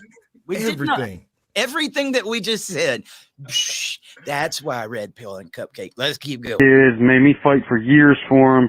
And the last one, she didn't work, nothing like that. I worked 7 days a week in a factory, had a stroke, a mini heart attack, all that. But she took everything and left me for another man. Took the house, everything I had. Left me with nothing and had me locked up. But she took everything, and she cheated on me multiple times with my best friends. And, you know, I hope everybody who has been through this or has been through stuff like this, I hope they can all get help from it or use all of our stories to help. You know, I don't want to see another John Mass or I can't remember what his name is from Texas who got shot for his kids, or the guy Trevon who got shot for his kids. I don't want to see no more of that. So I hope this is useful in some way. Thank you. Have a good day. God bless. Justin, thank you for, I mean, like, dude, you just confirmed that we're not just talking mouths on here. Everything we've been talking about leading up to this point is happening. And I want you guys to see something. Here's 3 different gentlemen, lived 3 different stories until we got in this community and started talking to each other and befriending each other. We didn't know each other from, you know, the next guy. But our stories all just keep seeming to match up because that's the way it goes. Unfortunately, man, that is the way it goes. That is our culture. That's our society now. And again, think about what you know now. Like people will say all the time, what is the solution? Well, I'd love to say there's no solution for us that have been through this. We can't go back and say, undo that other person, right? Exactly. But we can get out to our youth and say, buddy, watch out. Yes. This is the signs that I want you to watch out for. And you be careful. And if you see this, I know you're in love and you got butterflies too there, young man. But you better get away because those butterflies are going to feel like the pits of hell before too long. Put down the soy milk and get a red pill. Yes, we have got to start giving our guys this. And you know what? We need to, again, we need to talk to our ladies too. If you want real men, if you want real men, we need real women. If you want real women, we need real men. Right? That's both sides of the equation. No side is before the other. And it has just been so divided. You know, I'm hearing this guy talking about he was working and doing all this time. He said a mini heart attack and a stroke. I think he said, guys, this is some of the crap that these people go through. And then what did he say? The false allegations came. I want to speak about the dangers of false allegations. A mentally stable person isn't out there knowingly throwing just false allegations out there. It's usually going to be one of these cupcakes, that has went through one of these relationships where they're getting caught in all kinds of crap. And the only way to get it back in their favor is to use the silver bullet. And buddy, they will. And you might not even know that it was that bad. They might shoot the silver bullet early on because they don't want you prying and finding out what they've done. There's the other side of that equation. But false allegations get used in these scenarios. And you know why? Because they can. And if you can show that they were lying, guess what happens to them? Nothing happens if they get caught lying. Nothing happens if they get caught cheating. We're saying that all these things can happen to our men and there's no consequences for it. It's the most sexist thing in there. I'm sorry, man. There is a consequence that's starting to happen though to society at large. And it's causing a panic. It is causing a panic among those women who want to become wives and mothers. And here's the consequence. Those young guys who saw what happened to their dads and those young men and those guys who were like, hold on. I hear Carnell's story. I hear Dwayne. I hear Eric. I hear guys calling in from multiple different states. These guys can't be making this stuff up. So if we, good, I'm glad to see that from Lauren Jackson. Oh, So what is the consequence that's happening? The marriage strike. I keep referring to this book that Dr. Helen Smith wrote about the marriage strike. The men are saying, when it comes to American women, we're done. You keep telling us you're strong, independent, and you don't need no man, and we're like, okay, fine. We look, as men, we want to be wanted and we want to be needed in our household. Okay, but if you as a society are going to constantly denigrate men, you're going to put down men, you're going to put out images that make it look like men are dumb and stupid and the brilliant one in the household is the mom, when the only reason that household is standing the way it's standing is because that dad was working 7 days a week. What Justin said, 7 days a week. Can we be honest? that was a bad call and there was no way it would be sustainable for him to keep doing that Can't do it. indefinitely, and it was going to have an impact on him. And that right there, but will he get credit for it? No. What did he get? He got falsely accused and Everything taken blamed, away and from him. his story is not unique. His story is not isolated. You know what, guys? This is going to sound crazy right now. A lot of people will laugh at it. But let's look back at this podcast. I need to make a time capsule and say, watch this podcast 10 or 20 years from now. Can you imagine when technology gets out to where they can make these robot women? They already have. I know they have, but I'm saying once they Yes. get a little bit more realistic and I've seen a everything, couple. can you imagine? Dude, we've seen people marrying anime cartoons. I mean, it's ridiculous, but it's going to come to a point where technology is going to get there. And I am not promoting that one bit whatsoever. I'm just saying, I guarantee you a lot of guys are going to go that way and say, I don't want a relationship. I don't want nothing to do with her. They're already And doing it, though. They're I know already. they are. The They numbers are. show that men have checked out. Men are checking out of relationships, and all Yep. that the juice ain't worth the squeeze. We're like, girls, Yep. you're so smart, you're Yep. strong, independent, and stunning and brave. Knock yourself out. And I just want to throw it out here because my wife always mentions this to me. My wife hates these women. Good. Hates them. She's like getting women. She's like, the draft, having to go to work, 40, 50, 60 hours a week, all this stuff. She's like, that was the dumbest thing for third wave feminism. That was the dumbest thing they ever did. And she tells me all the time, she's like, I hate these women. I want nothing to do with them. And, for anyone listening, I just want to also say, that, we're women hating, whatever. Being a strong masculine man, which I try to identify myself as, we protect our women. My wife, I don't know about the other two, I'm assuming it's true, but my wife has never opened a door for herself. Not because she can't do it, because I want to protect my wife. I want to, it's a way I show her respect and things like that. And that is, when we talk about masculinity, that's what we mean. Not that we're walking around caveman with her, whatever. Although sometimes it does work. My wife gives me that look every once in a while. But that's what we mean by masculinity, that, being real men, we change the tires. We do that. We know that women have the ability to, although I'd like to see it, but they can do it too.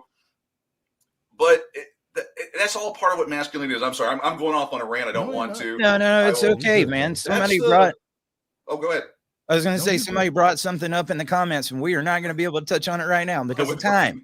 But we're getting these ideas, guys, because we're hearing from you. We are all connecting with each other, and we're saying, yes, that's a topic that needs to be talked about. Rob Ramos on here said it's already happening, Eric. That's why the porn industry is one of the highest grossing in the world. How is the porn industry playing into this whole mix? Can you imagine, dude? Like, I'm not gonna lie. I had a Playboy when I was a kid, and I had that thing protected, man. That thing, I made sure that nobody was going to find it. You are not touching my little, nugget of gold right here. Right? Could you imagine being a young man going through this and then anything you want to see? It's just a click away. Why would you pay $200 for a dinner date when you can pay $6.99 and get whatever you want?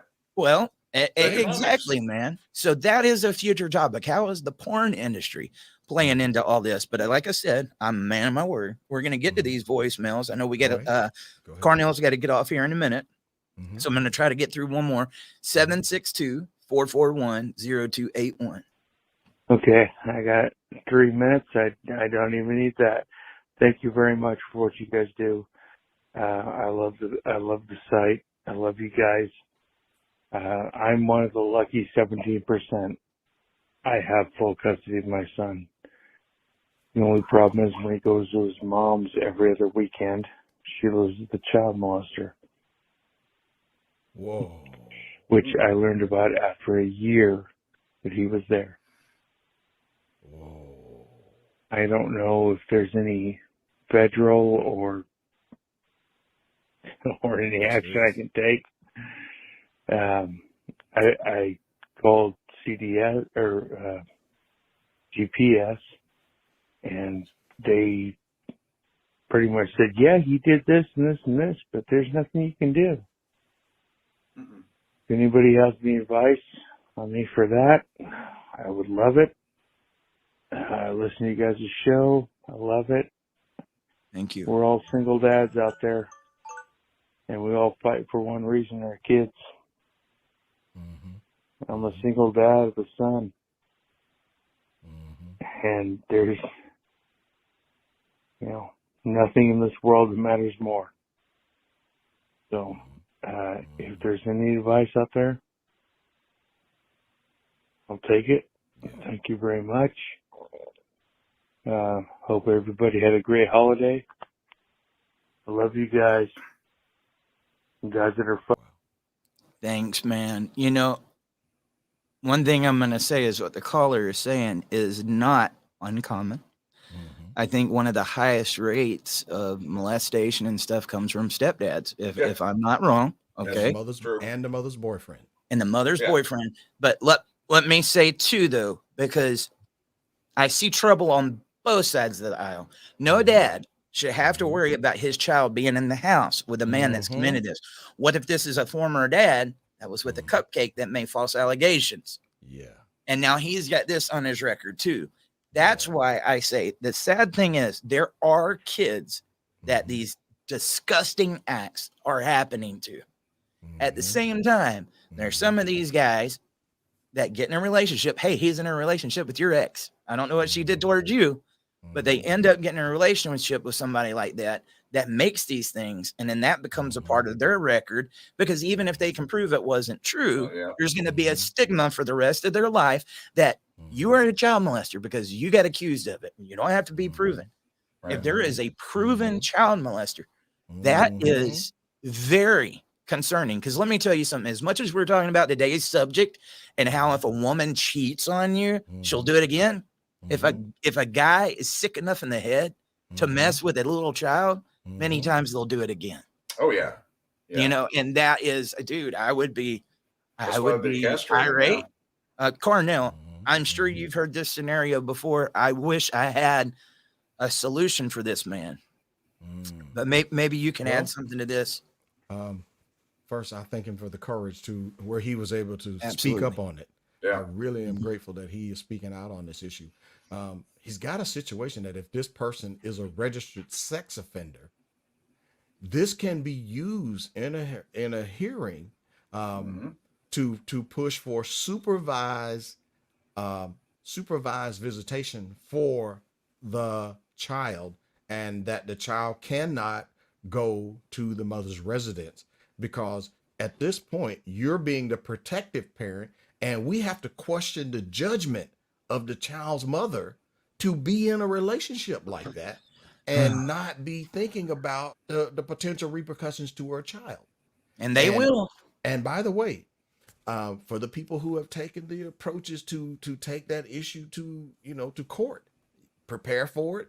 I'm saying connect here in the Dad Talk community, get on the support forum, ask for people who have done it and how it was done. A lot of times these things can be done as an emergency injunction, but you got to put it in the proper form. You got to get the case citations necessary to go with it, and you got to come with the evidence. And if this person is a registered sex offender, it won't be hard to get that proof. All right. But you got to intervene on the best interest of your child and leverage the fact that questioning the judgment of the other parent to put the child at risk. That's the point. They're putting the child at risk with little to no concern. Absolutely. I would say it would be no different than if the guy was living with a woman who was a registered sex offender, who had been a predator over multiple minor boys. I wouldn't want my son at her house either. Well, and the thing is, we talked about how these type of women will leave something that is stable because they want a challenge. That kind of guy could be a challenge. Will they get with that type of person, knowing some of the challenges? Unfortunately, guys, a lot of them will. And we got one right here in the comments. I'm going to read it. Violet Duncan said, I went through that for 9 years, and my mom was in denial for years until I was grown enough to stand up for myself. Nothing was done. Now think about that, man. Bye, Carnell. I appreciate it. He's got a meeting to get to, guys. We are going to get to the rest of your voicemails. But that is just one of those conversations, Dwayne. It's so hard because we know how bad false allegations are right now. Right. But that does not take away from the fact there are some sick people in the world that do these things. And if you ask me, if somebody could do something like that to a child, I don't think there's justice enough. No, but that's also what makes it so dangerous, right? Right. The false allegation, you get, well, I mean, like Robert or John, he accepted a plea deal on an abuse charge that this wasn't child abuse, but this was an abuse against his wife that she was claiming that we have video evidence that showed that he didn't do anything, but he accepted a plea deal. Because what happens in those scenarios when there's a silver bullet that this other guy may have been put into, they said, look, you can go through the court. Is her word against yours? Chances are good you're going to get nailed for it and do 10 years in prison as a sex offender, which won't end well for you.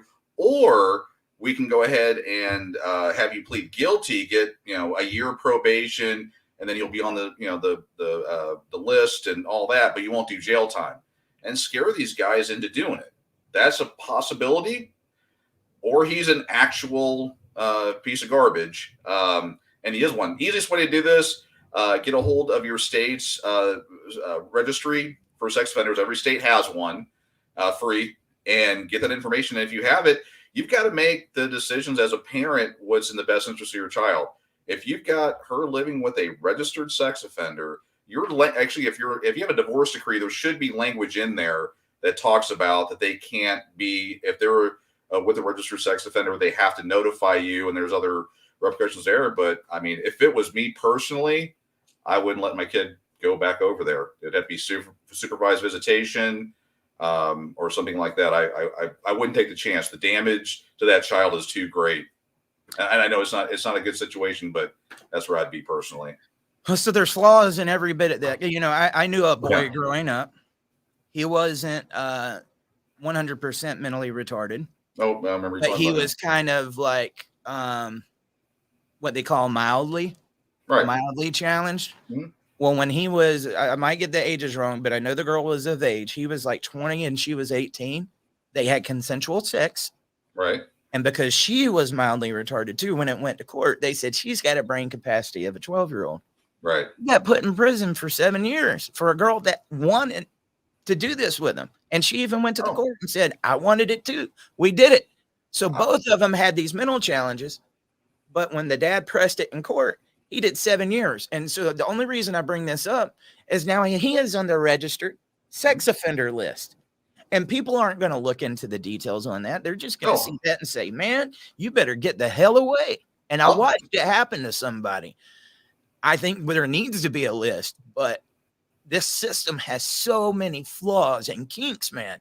Well, that's what I said. For somebody that's actually doing this, there's not justice enough. But for some of these other guys, there might be something on their record.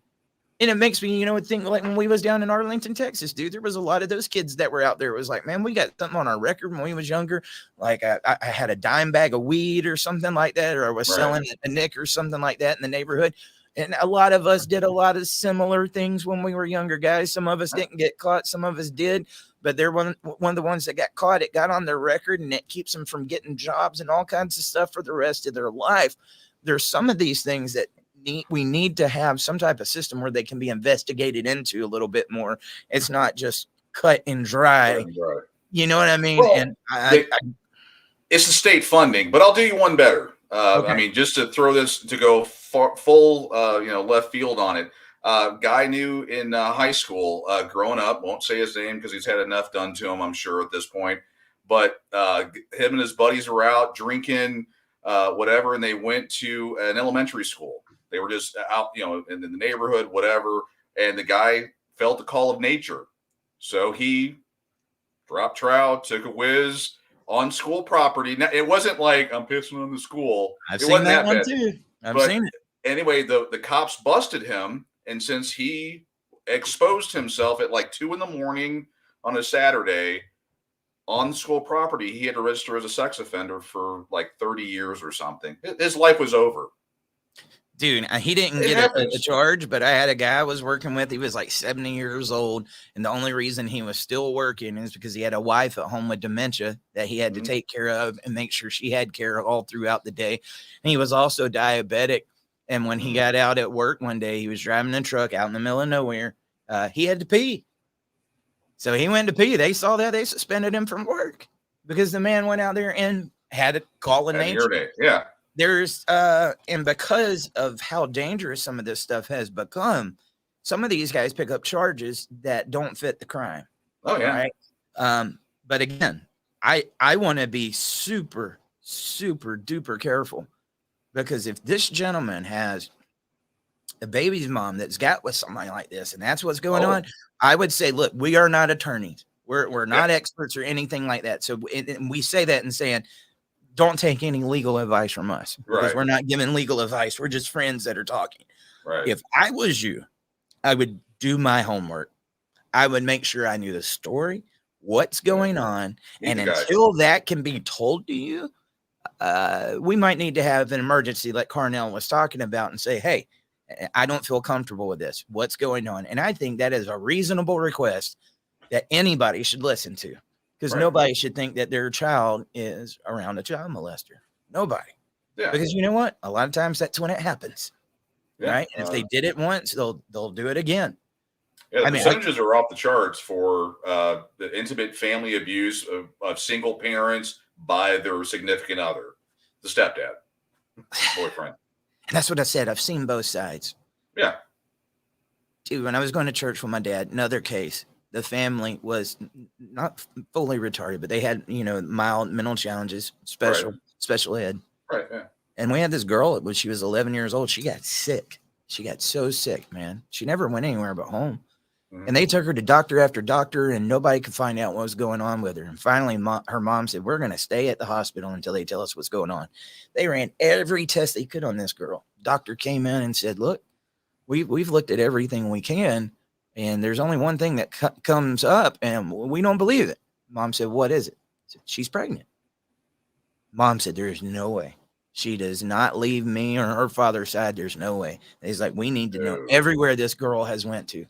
The only place she goes is a couple of times a week. She goes fishing with her dad. It was dad. It was dad. She ended up having a child by her own father. He went to jail for 20 years. Now, when he got out, there was family that I don't know how in the world they thought this was excusable. I don't think he was as bad as they said he was. You can come live with us when you get out. They had a 7-year-old daughter within the first 6 months, dude. Yeah. He did. Yeah, the wiring. He did it again. And that's what I'm saying. These guys will do it again. So if there's somebody that's got that on their record, oh, yeah. You need to take that very, very seriously. But the system is so muddied up. This is what I want the legislation and the attorneys and the judges and everybody that makes this system the way it is to realize there are people out there that are going to need justice, that you are denying justice because you want to make money off of this system. And a lot of these allegations and stuff, people don't know how to take them because you've made it so easy and accessible for these guys to do with no consequence for it. Not only are a lot of these custody exchange murders on the hands of our legislation, a lot of these rapes and everything else is on your hands because you have allowed this industry to just go completely nuts, man.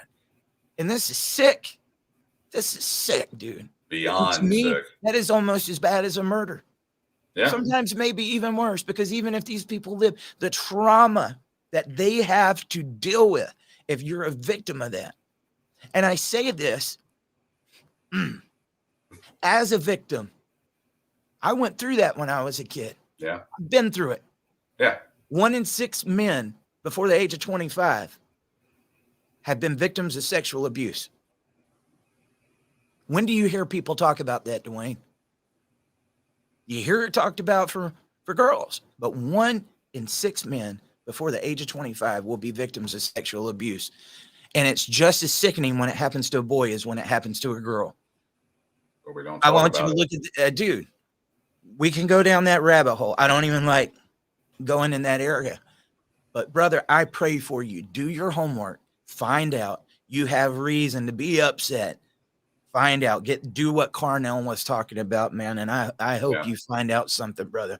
If you don't, reach out to us. We want to help. There's only so much we can do right now. I think our job, Dwayne, is just, dude, where do you hear these situations even being talked about? Oh, you don't. No, you don't. You don't. Even what I just brought up, 1 in 6. Yeah. Man, where do you hear people talking about it? You don't. Yeah, and that's our job. I want you guys to feel comfortable enough. Even this conversation that you're calling into right now, my ex cheated on me. One cheated on him with a girl, and maybe their ex cheated on him with another guy. There could be all these different things, and they're like, I don't want the world to know what's going on because it's embarrassing. That's my family breaking up. But you guys are doing it, and that's it. Encouraging people to step out of that, place that says, I can't talk about this. Talk about it, because that is the place where there's healing. And once the world knows how bad it's going on, maybe we can address it. We've got to fight back the narrative. The happy wife, happy life. I'm telling you, man, it's really messing this world up. We got about 3 more voicemails to get through, though, Dwayne. Every time we get into one of them, I mean, I hope you guys see the talking that me, Dwayne, Carnell are doing after your voicemails. You're triggering something inside of us. It's coming from a place of knowledge or past experience ourselves. Yeah. And so that's why it's so important for you to speak your stories. It's not like you're just speaking the stories and we're sitting there like, that didn't happen, or we ain't listening to this guy. It's like, no. I got something to add to it. And it was crazy. That guy, when he called, everything that he started saying in his story was how we progressed in the episode. Talking about Cupcake, the Cupcake Chronicles, right? Yeah. So keep them coming, guys. Keep them coming. Tomorrow, Dad's attacked in the culture. We want those voicemails. 762-441-0281. Let's get on to this next call. This is Jeff Morgan from Dallas, Texas. Hey, guys, this is a really great discussion, talking about what you're talking about right now. I know from a personal level, one of the things that really, I guess, put a lot of conflict into me was that I did not want to go on the attack because I was afraid of what it might do to me. As far as when you go through a very emotional time, you're brought up to raise, to protect, to do everything that you can to keep the family intact. And then in order to survive, you have to go on the attack. It was easier just to take the position of not fighting, and just to, because I thought if I fought, it might corrupt me as a person. And then you find out that no matter what you do, it gets used against you. And no matter what your actions were, you didn't do enough, you didn't do this. Anyway, I just think that you're right about talking about this issue. Family courts are evil. They're unjust. They're cruel. They're tyrannical. And just keep talking about it. That's it. Thanks so much. Appreciate y'all. Thanks. Bye.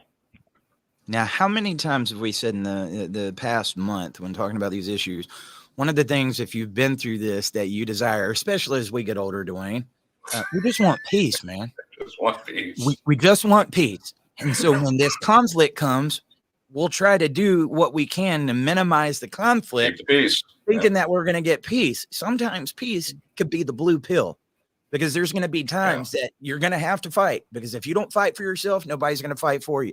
If you don't fight for your kids, they're just going to get everything. And then all this happened to you. Sometimes, guys, we got to step outside of our comfort zones in order to find real comfort. You understand what I'm saying? Yeah. I am a hypocrite when talking about this, Dwayne. I was the one that would do everything to try to minimize the conflict, not look at it, not have to address it or anything. And how'd that work out? I just wanted a normal life and made it worse. Every single freaking time. I even have it now. So that's what I'm saying. Like, I got to look in the camera. You do this all the time. You'll try to go in the other way just to keep from having to experience the conflict. But I think that's a lot of us. None of us like to argue, and especially if you've been in that relationship where it's high conflict. And I don't want drama. I don't want nonsense. We don't want that. I just want to go over here, and if I don't play into it, it's going to get better. No, it doesn't. No, it doesn't. You might have to pull back in order for you to get a plan, and to get your head straightened out. Cool. But that doesn't mean that you retreat or you start waving the flag. Right. Brother, we need you to get back in there and fight. If you love those kids, you're going to fight for them. You're going to get out here. You're going to keep telling these stories. You're going to help us get this message out there, because the thing is, We can fight these one-on-one battles inside of these family courts. We can do that. We can sit around the fire and sing Kumbaya and pass it around. It's story time. Here, tell me your family law story. You tell me your family law story. But until we get our guys together to say enough is enough, and we are changing the narrative, you're going to keep sitting around that fire. And eventually that fire is going to burn out. I think that's where we were at. Up until we started doing some of the things recently, I do feel like the fire has been relit. It's not completely blazing like it needs to be, but I do feel like there is a movement starting to feel a little bit of birth, man. We're in the pregnancy stage, and I'm ready for that thing. I'm ready for the water to break so it comes on out. Yeah. Go ahead. There's an analogy right there. You're like fire, birth, and we're doing.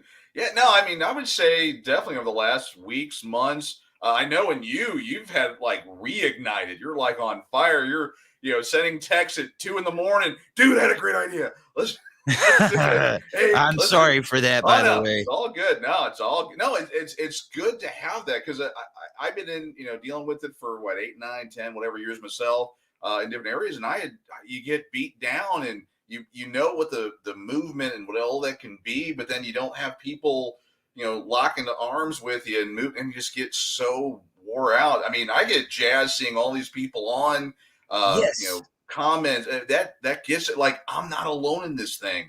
And I know that when we talk about these stories, everyone on here is going, oh my God. I mean, Violet's on this. She's like our super person right now. She's like, yeah, Julie. I mean, all these people that are being impacted and seeing power in numbers. Need men in Mississippi to contact me. I know you said you didn't have really any personal skin in this particular subject, at least not that you know of. Well, right? I think a lot of these guys do, but they might not have knew that it was going on. Usually they play a lot of the same tricks. So you might be one of those that never found out what's going on, but maybe it did happen. And neither matters, neither here nor there anyway, if you can get yourself out of it. It was a relationship that you just needed to get out of. But I go back, you asked me a question the other day, Eric, what would have helped you as 18-year-old or 20-year-old Eric? I isolated because I wanted peace, but I also isolated because I didn't want anybody to know that my wife did this to me because I thought it was something I was doing or I wasn't doing good enough, or it was my fault that she wanted to talk to Oscar and Meyer. I thought it was all me. Until I had to step back and realize, no, she's doing it to other people and she continues to do it. Right. But at that point in time, I thought it was me. So I isolated and I did this in sadness and I drank it away. And that's where substance abuse came. Yeah. If I look back then when I was going through that, if I could have turned on the internet, went into my Facebook and saw a group of these men saying that was my story. That was my story. She cheated on me. She left me for another woman. And I hear that. It was like, oh, that story's worse than mine. You're not glad that story's worse than yours, but you realize I'm not alone here. I'm not isolated. Hold up. You mean I don't have to just take this as a complete embarrassment? It doesn't have to take away my man card because I went through this, because it's actually more common than I thought. That would have been one of the most healing things for me, Dwayne, to know that I'm not doing this alone. Because unfortunately, living in the country, you know who I had? And I'm not putting this down one bit whatsoever. I'm glad if you guys got this, but I'm going to explain why I think it can be worse. I had family. And a lot of people say you need your family when you're going through these situations. Yes, you do. But at the same time, we talk about yesterday. It's not just fathers who get alienated. If somebody cheats on you or leaves the family, they don't just take away from you. They might have been close to your parents. They might have been close to your brother, your sister, your siblings, whatever. The family feels like they get betrayed too. And then if you're not seeing the kids, it's not just you not seeing the kids. They're not seeing the kids. So you go to these people because they're, of course, they're going to come to you with open arms. I love you. Come in here. I want to be there for you. But they are as emotionally invested as you. And they might not know what it's taken for you to just keep it together up here. And they are going to bring up stuff rather than letting you know that you're not alone. Oh, yeah, man. Guess what else she did? I saw her do this on Facebook, or I saw somebody doing this. And then that's just going to make you even worse. One of the worst things that ever happened to me, Dwayne, was when people used to send me pictures of a child that I couldn't see. I had to see your daughter, or look, it's her first steps, or it's this. Look at these pictures. Oh, dude. You guys get in here and build this community because we can help our brothers. If you've been there, you know that you needed it. I don't just say that to say that, or because I'm trying to promote dad talk. Couldn't be further from the truth. I wish I would have had that because my pride didn't allow me to speak at all. I made excuses. I stayed blue-pilled, and I was the reason that it happened for so long, Dwayne. 18-year-old me could have used what we're doing right now. Oh, yeah, definitely. Yeah, it made me think of, yesterday's topic, the ripple effect and all that. And this is one, my first wife, my mother-in-law, I guess it was my ex-mother-in-law. She was a great lady. Actually, her and her husband that time actually took me in, and we had, built a relationship and everything. And then when my ex started her shenanigans, that relationship between me and her changed because she, of course, you know how it works. They poison everybody. So she's telling my mother-in-law, what a piece of garbage I am and stuff like that, and just soiled that relationship. And, I miss that relationship. I mean, again, my ex-mother-in-law is still alive and everything. And, I encourage my kids to call her and, spend time with her and all that. And, I do think about that a lot. It's like, we actually had a good relationship. She did a lot for me when I was 18 years old, helping me out. And, to have that destroyed, that's one of those ripple effects that, again, we're talking about yesterday's show, but that's just something that, when they cheat or when they do bad things, there's so many parts of it. And, I didn't have family really to lean on, biological family to lean on. I had my buddy who's been with me through thick and thin. I got to see him last night. It was great seeing him.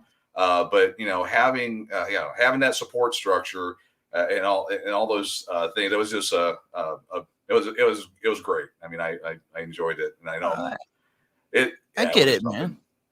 I talk about grandparents, dude. I've always been close with the older generation. Yeah. So I didn't always have in-laws that I saw eye to eye with. I do now. I love my in-laws just like my own parents, dude. I love them, and I'm lucky for that. And that's going to be a future episode. In-laws are outlaws, right? In-laws are outlaws. But, I always loved the older generation because they were the ones with the stories and the experience. Mm-hmm. So even with, my exes and stuff, I love talking to the older generation. I know, like my ex-grandfather-in-law, I used to cut his hair every week. I have wiped his butt. I have helped him get changed and everything because he was in a nursing home. And, there was a lot of those relationships that get strained. They really are. There's still, dude, I got, part of the family of my exes and stuff that still watch this show. I would have never known that my youngest daughter was born had it not been for her brother. Her brother reached out and said, you should know. And I was like, you guys think that I don't want to be there, but I'm finding out about my child being born through you. I wouldn't even know. Do you not see the situation that's going on here right now? I remember one of them reaching out like a year afterwards when all the gaslighting was going on the internet. Like he doesn't pay child support. He's never gave me any money. And I have a whole year of receipts showing I was paying child support that wasn't court ordered. And so one of them reaches out, you should be, supporting your child. And I'm like, I did. Did you know that? Oh yeah. You want to see it? Oh yeah. But that's what goes on, dude. And when you get away from these type of people, they don't want to take any responsibility, and you're going to become the target.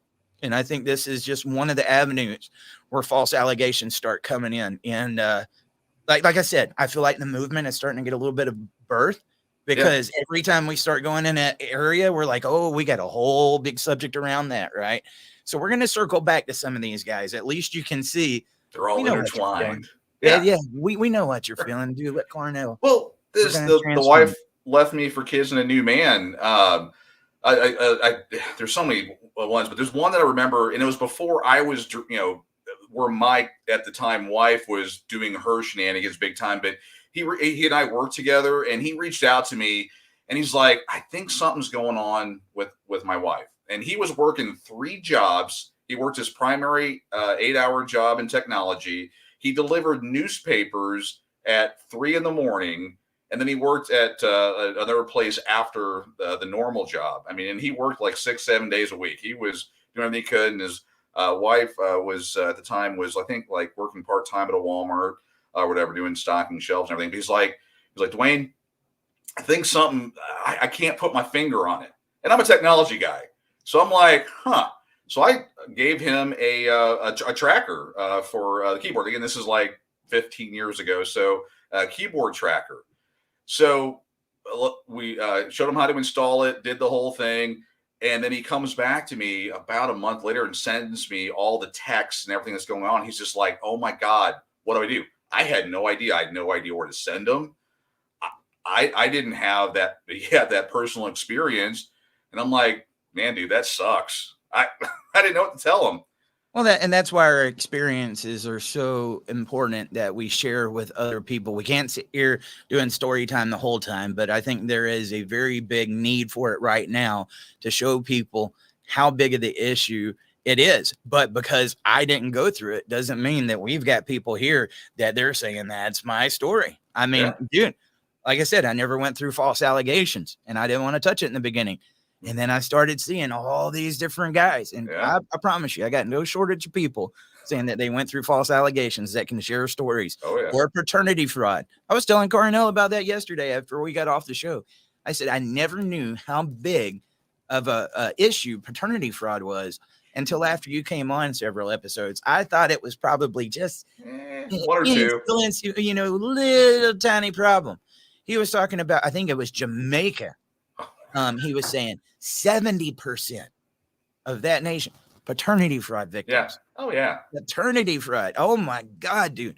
And out of the ones that tested, 1 out of 3. I wonder what that would happen if mandatory testing came right across the board. That's why they don't want to.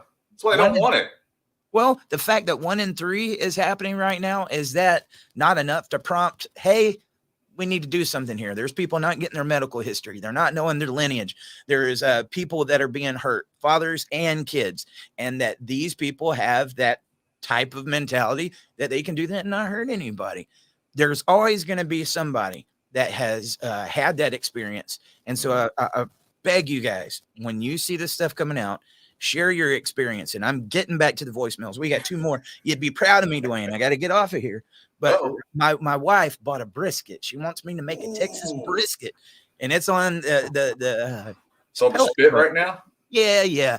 So I'm gonna have to get to it. So let's keep them going, guys. 762. Do it for the brisket. Do it for the brisket. Did it all for the brisket. Exactly. 762-441. Sorry, Limp Biscuit. Hey, good morning, guys. It's Violet from Oklahoma again. Second time on the show. I came across a topic this morning about, have you ever had a wife take your kids and leave you for another man? I am engaged to a man that I've been with for a couple years now, and he has a daughter with another woman up north. And one day she decided to pack up her and her daughter's stuff and leave my fiance now in an empty home without his daughter. He stayed up there for God knows how long trying to fight and get his daughter. And I wanted to talk about the issue that these women out here don't really realize what these men go through, not seeing their kids. And he beats himself up on a daily basis because he's not in her life. And he still tries to call and say happy birthday and, Merry Christmas and happy Halloween and everything else. And he gets cut off. And he has to deal with the emotional ride of not seeing his daughter. And I think that these women out there, I understand that you and your old man went through a problem, but kids don't have anything to do with grown folks' business. That's mom and dad, that is parents, that is adult talk. And I think where these parents go wrong is they bring their kids up in this situation, and not only does the dad have to deal with it, but the kid has to deal with it because this is somebody that they've known, that they've grown up with since they were born. Well, I'm not going to talk your guys' ear off, but I really wish that women would see it through a man's eyes as well and see and understand what they go through not having their kids in their life. And, I'm 8 months pregnant with his first son, and I'd never I'd never in my life take him away from his daddy. You know, I'd never, that would shred me. That would absolutely break my heart. Well, thank you guys. I appreciate it. Merry Christmas to everybody. Happy New Year's. Have a great morning. Thanks, guys. Thank you so much. You know, I want to bring up something that she talks about, and I think men are the one that face the consequences of this, and they're not the ones that are starting it. But because of that peace that we keep speaking about, Dwayne, there's many times that these guys they try to communicate. They try to do what they think is in the best interest of the children.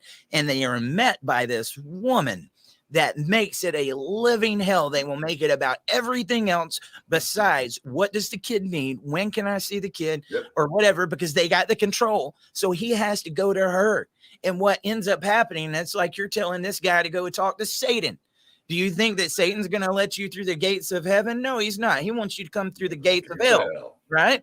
And then you go to talk to this person, and every time you do, it just becomes everything else. And all it does, how many of you, when you hear your ex's name, the hair stands up on the back of your neck?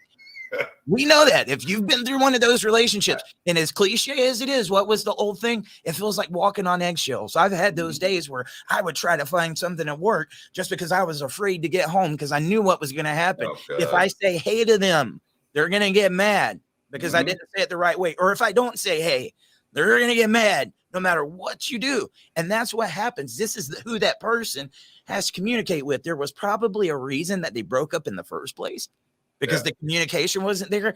But now if he wants to see his kid, even though he doesn't want to be with her, he's still got to go to her. And when he gets no reprieve, no relief, and then if she does contempt of court and he reports that and they do nothing about it, eventually a man is going to want peace enough to where he says, I just can't do it anymore. I can't tell you how many times I've heard these guys say, like, dude, I am thinking about just saying I'm done. I'm done. And the world will be so quick to call him a deadbeat. It's a guy that wants peace. He doesn't want to put up with her shit, man. That's what it is. He does not want to put up with her bullcrap. That's all it is. And you know what? Can you fault the guy for that? But we will sit there and tell our guys, oh, no, you need to do this. You need to do this. I know. There's all your money. You need to do this. No, dude, if you got to pull out there for your mental sanity and for your own well-being, I commend you. There's going to be many times that guys will walk out the door to keep from getting in an argument, and they'll come running after him. And there'll be people, what is that? Go back in there. You need to talk to him. You don't need to run away. Be glad. Clap for that guy that he says, I'm walking out.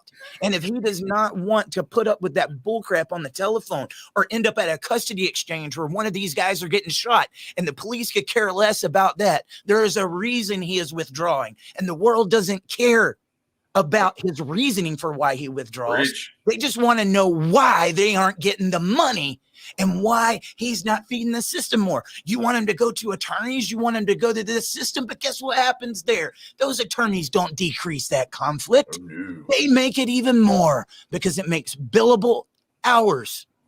And what happens? These billable hours in this system is creating broken fathers and dead fathers and dead children. It's creating many different consequences. Ugh. Dwayne, sorry. Well, apparently you had your finger on the pulse here, because when you started talking, the comments just lit up. I mean, oh, dude, it's just what needs to be said. Yeah, it needs to be said. It needs to get out there. Yeah, that's why I feel like Dad Talk is really starting to get where it needs to be, because for so long, dude, we've done that peaceful thing. I got to talk to these politicians. I got to educate judges. I got to educate attorneys. I got to listen to all these people's bullcrap telling me to go talk to people that could give a shit less about these guys. Yeah. Guys are going through that system. You have forgotten about them. You have turned your back on them. And so you sit there and you just want to fake the message and wear the suits and the ties because we got to be this certain image, or they're going to look at us as these angry deadbeat dads. You're damn right we're angry. You're taking our children away from us so that you can make money from it. Hell yeah, they're angry. I'm glad they're angry. And let's take that anger. Let's take that pain and let's show it to them, guys. Yeah. That's why I get it in here. I am sick and tired of their bullcrap. They lie. They have made an industry out of it, and it's just time, dude. I'm done with it, Dwayne. I am done. Fired up. Fired up. No, I mean, echoing everything you've said. Again, peaceful, keeping it peaceful. But yeah, I mean, they lie to you. They knock you down. They tell you to shut up and sit in the corner. Take it. When you check, if a father checks out, this usually after he's spent his great grandkids' inheritance, he's facing, contempt of court, jail time, false allegations. His entire world and family has shut him down, shut him out. And he's like, I can't do this. Men, we just want peace. We hate drama. You know what? No. Emma Casey, don't blame us. It might be your own fault. You don't think it could be your fault? Yeah. You don't see me doing that right now. Let me tell you something, girl. I know what these guys are going through. You go stand over one of the caskets of these fathers that get killed when they go to pick up their kids and say, oh, it might have been their fault. Bullcrap, man. This is a part of it. You guys aren't listening to the seriousness of this, and it's a joke. And it's a joke because all of these people that profit from the system, they don't want us to speak. They don't want us to speak. They'll take the snapshots of what we're doing right now and will not tell anybody the substance of what's coming out of my mouth. I'm sick and tired of you doing that to these guys, these cupcakes. Yeah. Don't come in here with that bull crap. You're in the wrong place. Emma sounds like a cupcake. She's a 12-pack cupcake. Yeah, I mean, it's what do you expect? I mean, they can't take accountability. They can't. I mean, they sit around drama. It's someone else's fault. It's all this other stuff. I mean, yeah. Hey, obviously a cupcake. What? And here's the thing: are there going to be guys where it was his fault? Yes. Yeah. We know that. What about the guys that it's not their fault, which is the majority? What about the guys that aren't deadbeats that are going through the system? It did not become a $60 billion a year industry because guys aren't fighting. Yeah. You know who needs fathers more than the kids do? This system. The system needs fathers because it depends on them just as much as everybody else does. Men have been used, they're expendable, and when we're done with them and we squeeze everything we can, we throw them away and we get the next. Let's get the next person in the system. We've got this perfect system to take this dad out of the home, to take this man and make him a product. We're going to make him a product that does nothing. He is a slave to the system, and all men are people that just keep paying in to that system. But we're not talking about the dad that it might be his fault. We're talking about some of the women that might be making false allegations. Do you say that you agree if somebody didn't do sexual abuse or hit somebody that they should be able to make an allegation that he didn't get away with it? Answer those questions. We talk about changing the narrative. Answer these questions. Instead of asking a father why he didn't fight harder, why did he have to fight at all? Instead of telling him he's got to go to family court and he's got to pay that money for an attorney or a judge or get more attorneys and then go work overtime just to see his kid, start asking the question, why doesn't she just let him see his kid? That's what we're talking about here. It's it. Yeah. Don't do that, man. It gets me upset. I am sorry. I apologize to the audience. I can't do it any other way, man. It needs to be done. No, what you were saying earlier, though, is that, you sit, you wear the suit, you talk to the politicians, they blow smoke up your ass, tell you to talk to so-and-so and do this, or they play stupid. Again, $60 billion well-oiled machine. They're laughing. And it's time for people like you, like everyone else, to stand up and say, we're not going to take it. Well, we're going to have to get Dee Snider on. I mean, we keep saying too much. They need the narrative because it keeps dads fighting. Well, they need the narrative because of the pride and because he wants to fight for his kid. It will keep the money coming in. Yeah. And there are so many different people. It's not just the legislation, and it's not just the family courts. It's not just the mainstream media. It's not just the schools. It's all these things that are in society right now that have helped create this system, maybe for different reasons. But at the heart of the matter, it always goes back to one thing: money. It always goes back to one thing. All about money. Money. I would invite any domestic violence industry or feminist group out there to come sit down and have a talk with me. I'd love to talk to you. We're going to have you a whole panel. There is your invite right now. I'll bring mine. And let's do this. Instead of coming in here with opinion, let's bring research. Bring the data in. Let's bring the data. Let's bring the research, and let's see you make your argument there. I would invite you. I'll buy you pizza. And everybody knows how much I love pizza. That's a pretty nice offer right there. I'll never forget being up there at the Capitol in Texas when the lobbyists that were trying to squash the bill come over. It was like, we know we're your enemy and everything, but I got some pizza. We wanted to see if you wanted some. They tried to hand me a pizza, Dwayne. Oh, wow. I don't turn down pizza, but I looked at him and said, no, I'm good. Wow. I wanted to say a lot of other things. I know what that pizza was. Tear coming down your eye. Nah, that was one pizza I didn't have no desire to eat. Yeah. Not a thing. Okay. My wife's saying my brisket. Okay. Your brisket. And that's how we do it. That's how we do it. 762-441-0281. My name is Katie Dice, and this is not my story. It is my brother's. Although his estranged wife did not leave him for another man, when my nephew was 8 months old, she up and left and refused to allow my brother to see his child for 40 days. We are in Brookhaven, Mississippi.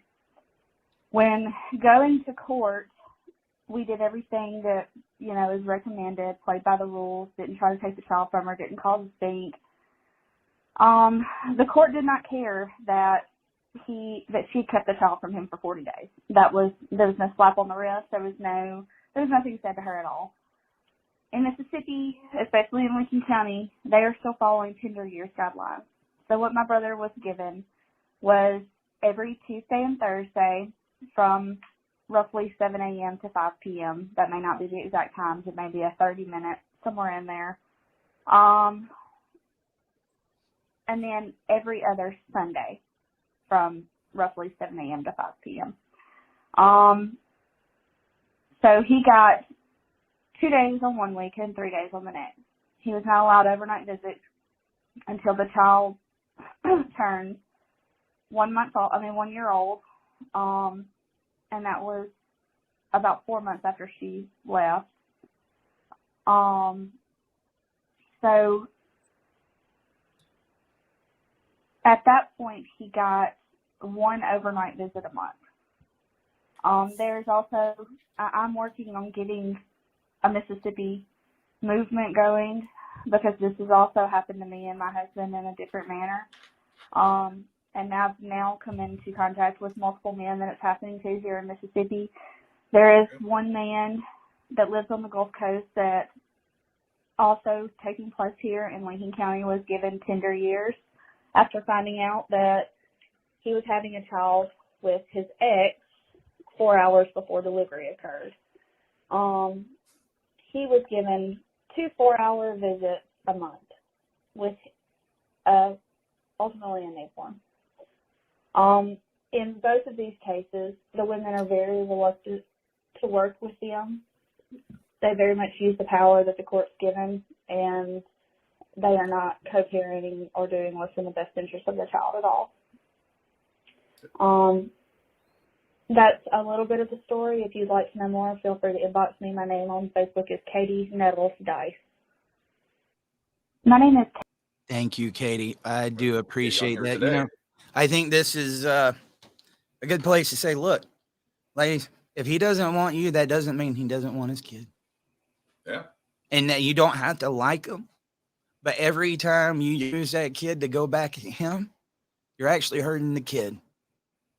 Does it hurt him? Yes. But it hurts your kid just as much, if not way, way worse. And so you got to ask yourself, which one do you want to do more? Do you want to hate your ex, or do you want your child to be good? That was a hard one with me, Dwayne. We talk about today's subject. Wife leaves me and the kids for a new man. Do you think I didn't have the thoughts in my head like, she took off with another man? She did this. Like, she doesn't need to be around the kid. Right. Oh, I had those thoughts, dude. Yeah. I'm going to tell you, the second time that it happened, my child was older. So the first time, a year old, she didn't know it had even happened. But later on in life, she knew what had happened. And she wasn't happy about it either. There was many times, Daddy, I don't want to go. And I said, you're going. I could have let that anger and that emotion play in me, and I could have alienated a child like that. It would have been that easy if I had answered different. You don't have to go if you don't want to go. And that's what many parents do. You don't have to go. After the questions would come, and it was really hard because your kids will come and try to talk to you about their frustrations with the problem. And you have your own frustrations. And that's when you got to remind yourself, hold up. I've got to protect their heart right here, because it's so easy. And we're going to make mistakes, guys. We're going to make mistakes. I look back. There's been several times I've had to go back to my kids and like, I'm sorry. Yeah. You triggered something there. Right. Yeah. But, it would have been so easy in that moment in time to just not do it. But I said, look, you don't have to like the situation. I don't like it either. But at the same time, that's still your mom, right? You could be a good influence on them. You're old enough. You know what's going on. I'm not telling you got to put up with any crap. At the same time, she does love you. I don't agree with the way she does things, but she does love you. And you need to go. And that's how I left it every single time. I'm going to tell you, I had to get face to face with that woman not too long ago. And I told her that, and she didn't want to believe me. And she looked at the kid. Yeah. Is that true? My daughter said, yes. Yeah. Because I can't tell you how many times. And I could have made it about me. But I knew it wasn't going to do any good. We've got to protect the relationships of our kids with their parents. They might not be perfect people. But as long as they're protected, they're okay. They're not gonna be in any harm. They're fed, and they're safe, right? Yeah. I mean, that's a hard one because they don't need to be going through mental abuse. And there's a lot of stuff that there's going to be lifestyles where you might not agree. And then mom says you can do what you want to do, and dad's over here saying nope.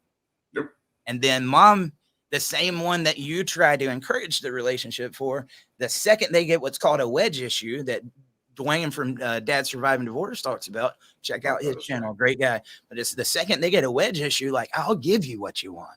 Mm-hmm. That's when they'll start alienating you, and you'll think to yourself, I did the wrong thing. I should have never encouraged that relationship. You did what was in do the right thing. Right, man. Don't let them drag you down to their level. Right. That's what I'm trying to say. There's going to be times where it's going to suck, and you know that there might be some consequences that are not in your favor because they're not going to do the same for you that you would do for them. Oh. Probably indicative of the relationship. But you do what you feel is right in your heart as a dad. And I don't think you can go wrong with that. You got to be able to look yourself in the mirror every day. That's it. If more people did that, we probably would have nowhere close to the issues we have today. If people would just treat other people like you want to be treated. I mean, you got to protect yourself. You got to do certain things, but do the right thing. If more men and women did those things, I'd figure this would be over with. We'd be done. We wouldn't have the courts involved. Wouldn't be playing the games, calling us a stress. Emptying out your great-grandkids' inheritance fund. We as Americans would be so much better off. Well, worldwide. I mean, this is an American issue. This is all over the world. It would fix so many things if everyone just started acting like adults. Well, the adults acted like adults, and the children got to act like children. When you play these games, you're forcing your kids to grow up way before they're supposed to. And the damage that's caused by these stupid games, it's ridiculous. I'm sorry for the moments where dad talk today turns into dad shout today. But I want to give you something. The people that show up to talk about the deadbeat or the bad dads and stuff, show me where you see them in the comments. I don't see them here. Yeah. I haven't had a single voicemail from a single guy saying, I don't want my kid. I don't love my kid. I won't try. Yeah. I don't really hear many of them saying, I want full custody. They're saying they want 50-50. Right. These are guys that are trying. And so when you come in here and try to do what society does, when you come in here and try to do what the mainstream does in schools, dude, I mean, I was sitting here talking to those college student girls and their professors. They told us they're teaching us this crap that we don't need men, that men are dogs, and that, we are strong women. That we need to do it on, and I'm hearing this crap, And you come in here and try to use that same narrative that society does to cancel the ones that are in here trying.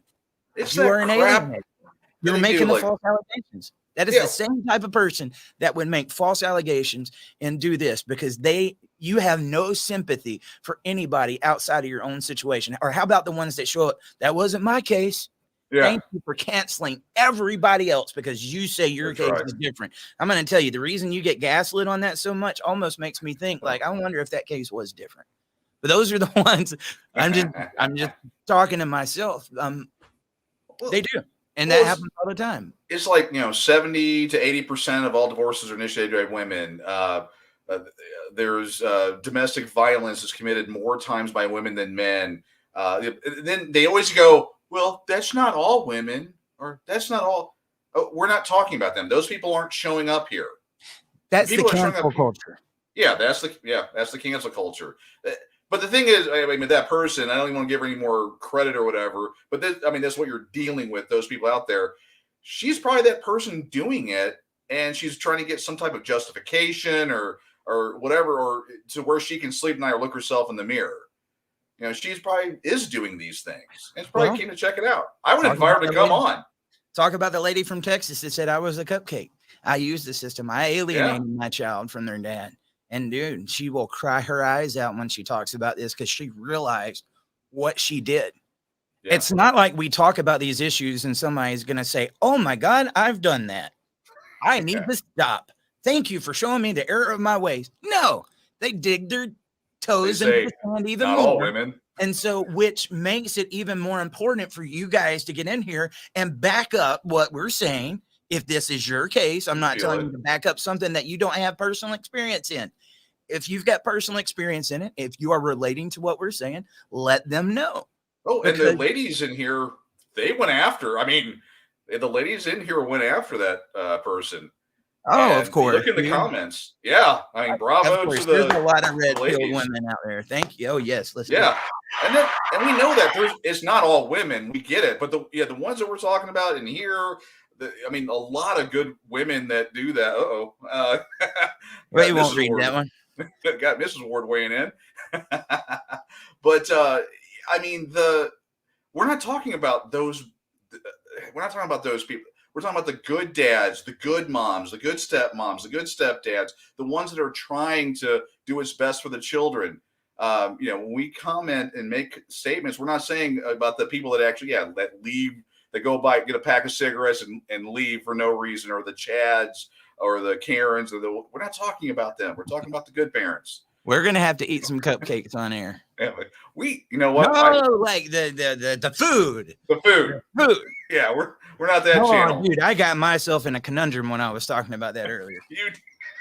Yeah, you did. And I realized that I was like, I would be giving my own self hell if I heard somebody say that. So, guys, we are going to end up having to get off. I appreciate everybody for lifting up their voices. Yeah, I appreciate everybody for lifting up their voices and being here. As long as you show up, we're going to show up too. And we are trying to have conversations that the mainstream is too scared to have. And like I said, in order to do this, we need you here. We need you here, and invite somebody, mom, dad, anybody that's tuning in right now. I want you to invite your mom and dad. I want to see some grandparents in here. Yeah. You really want to see this thing get lit?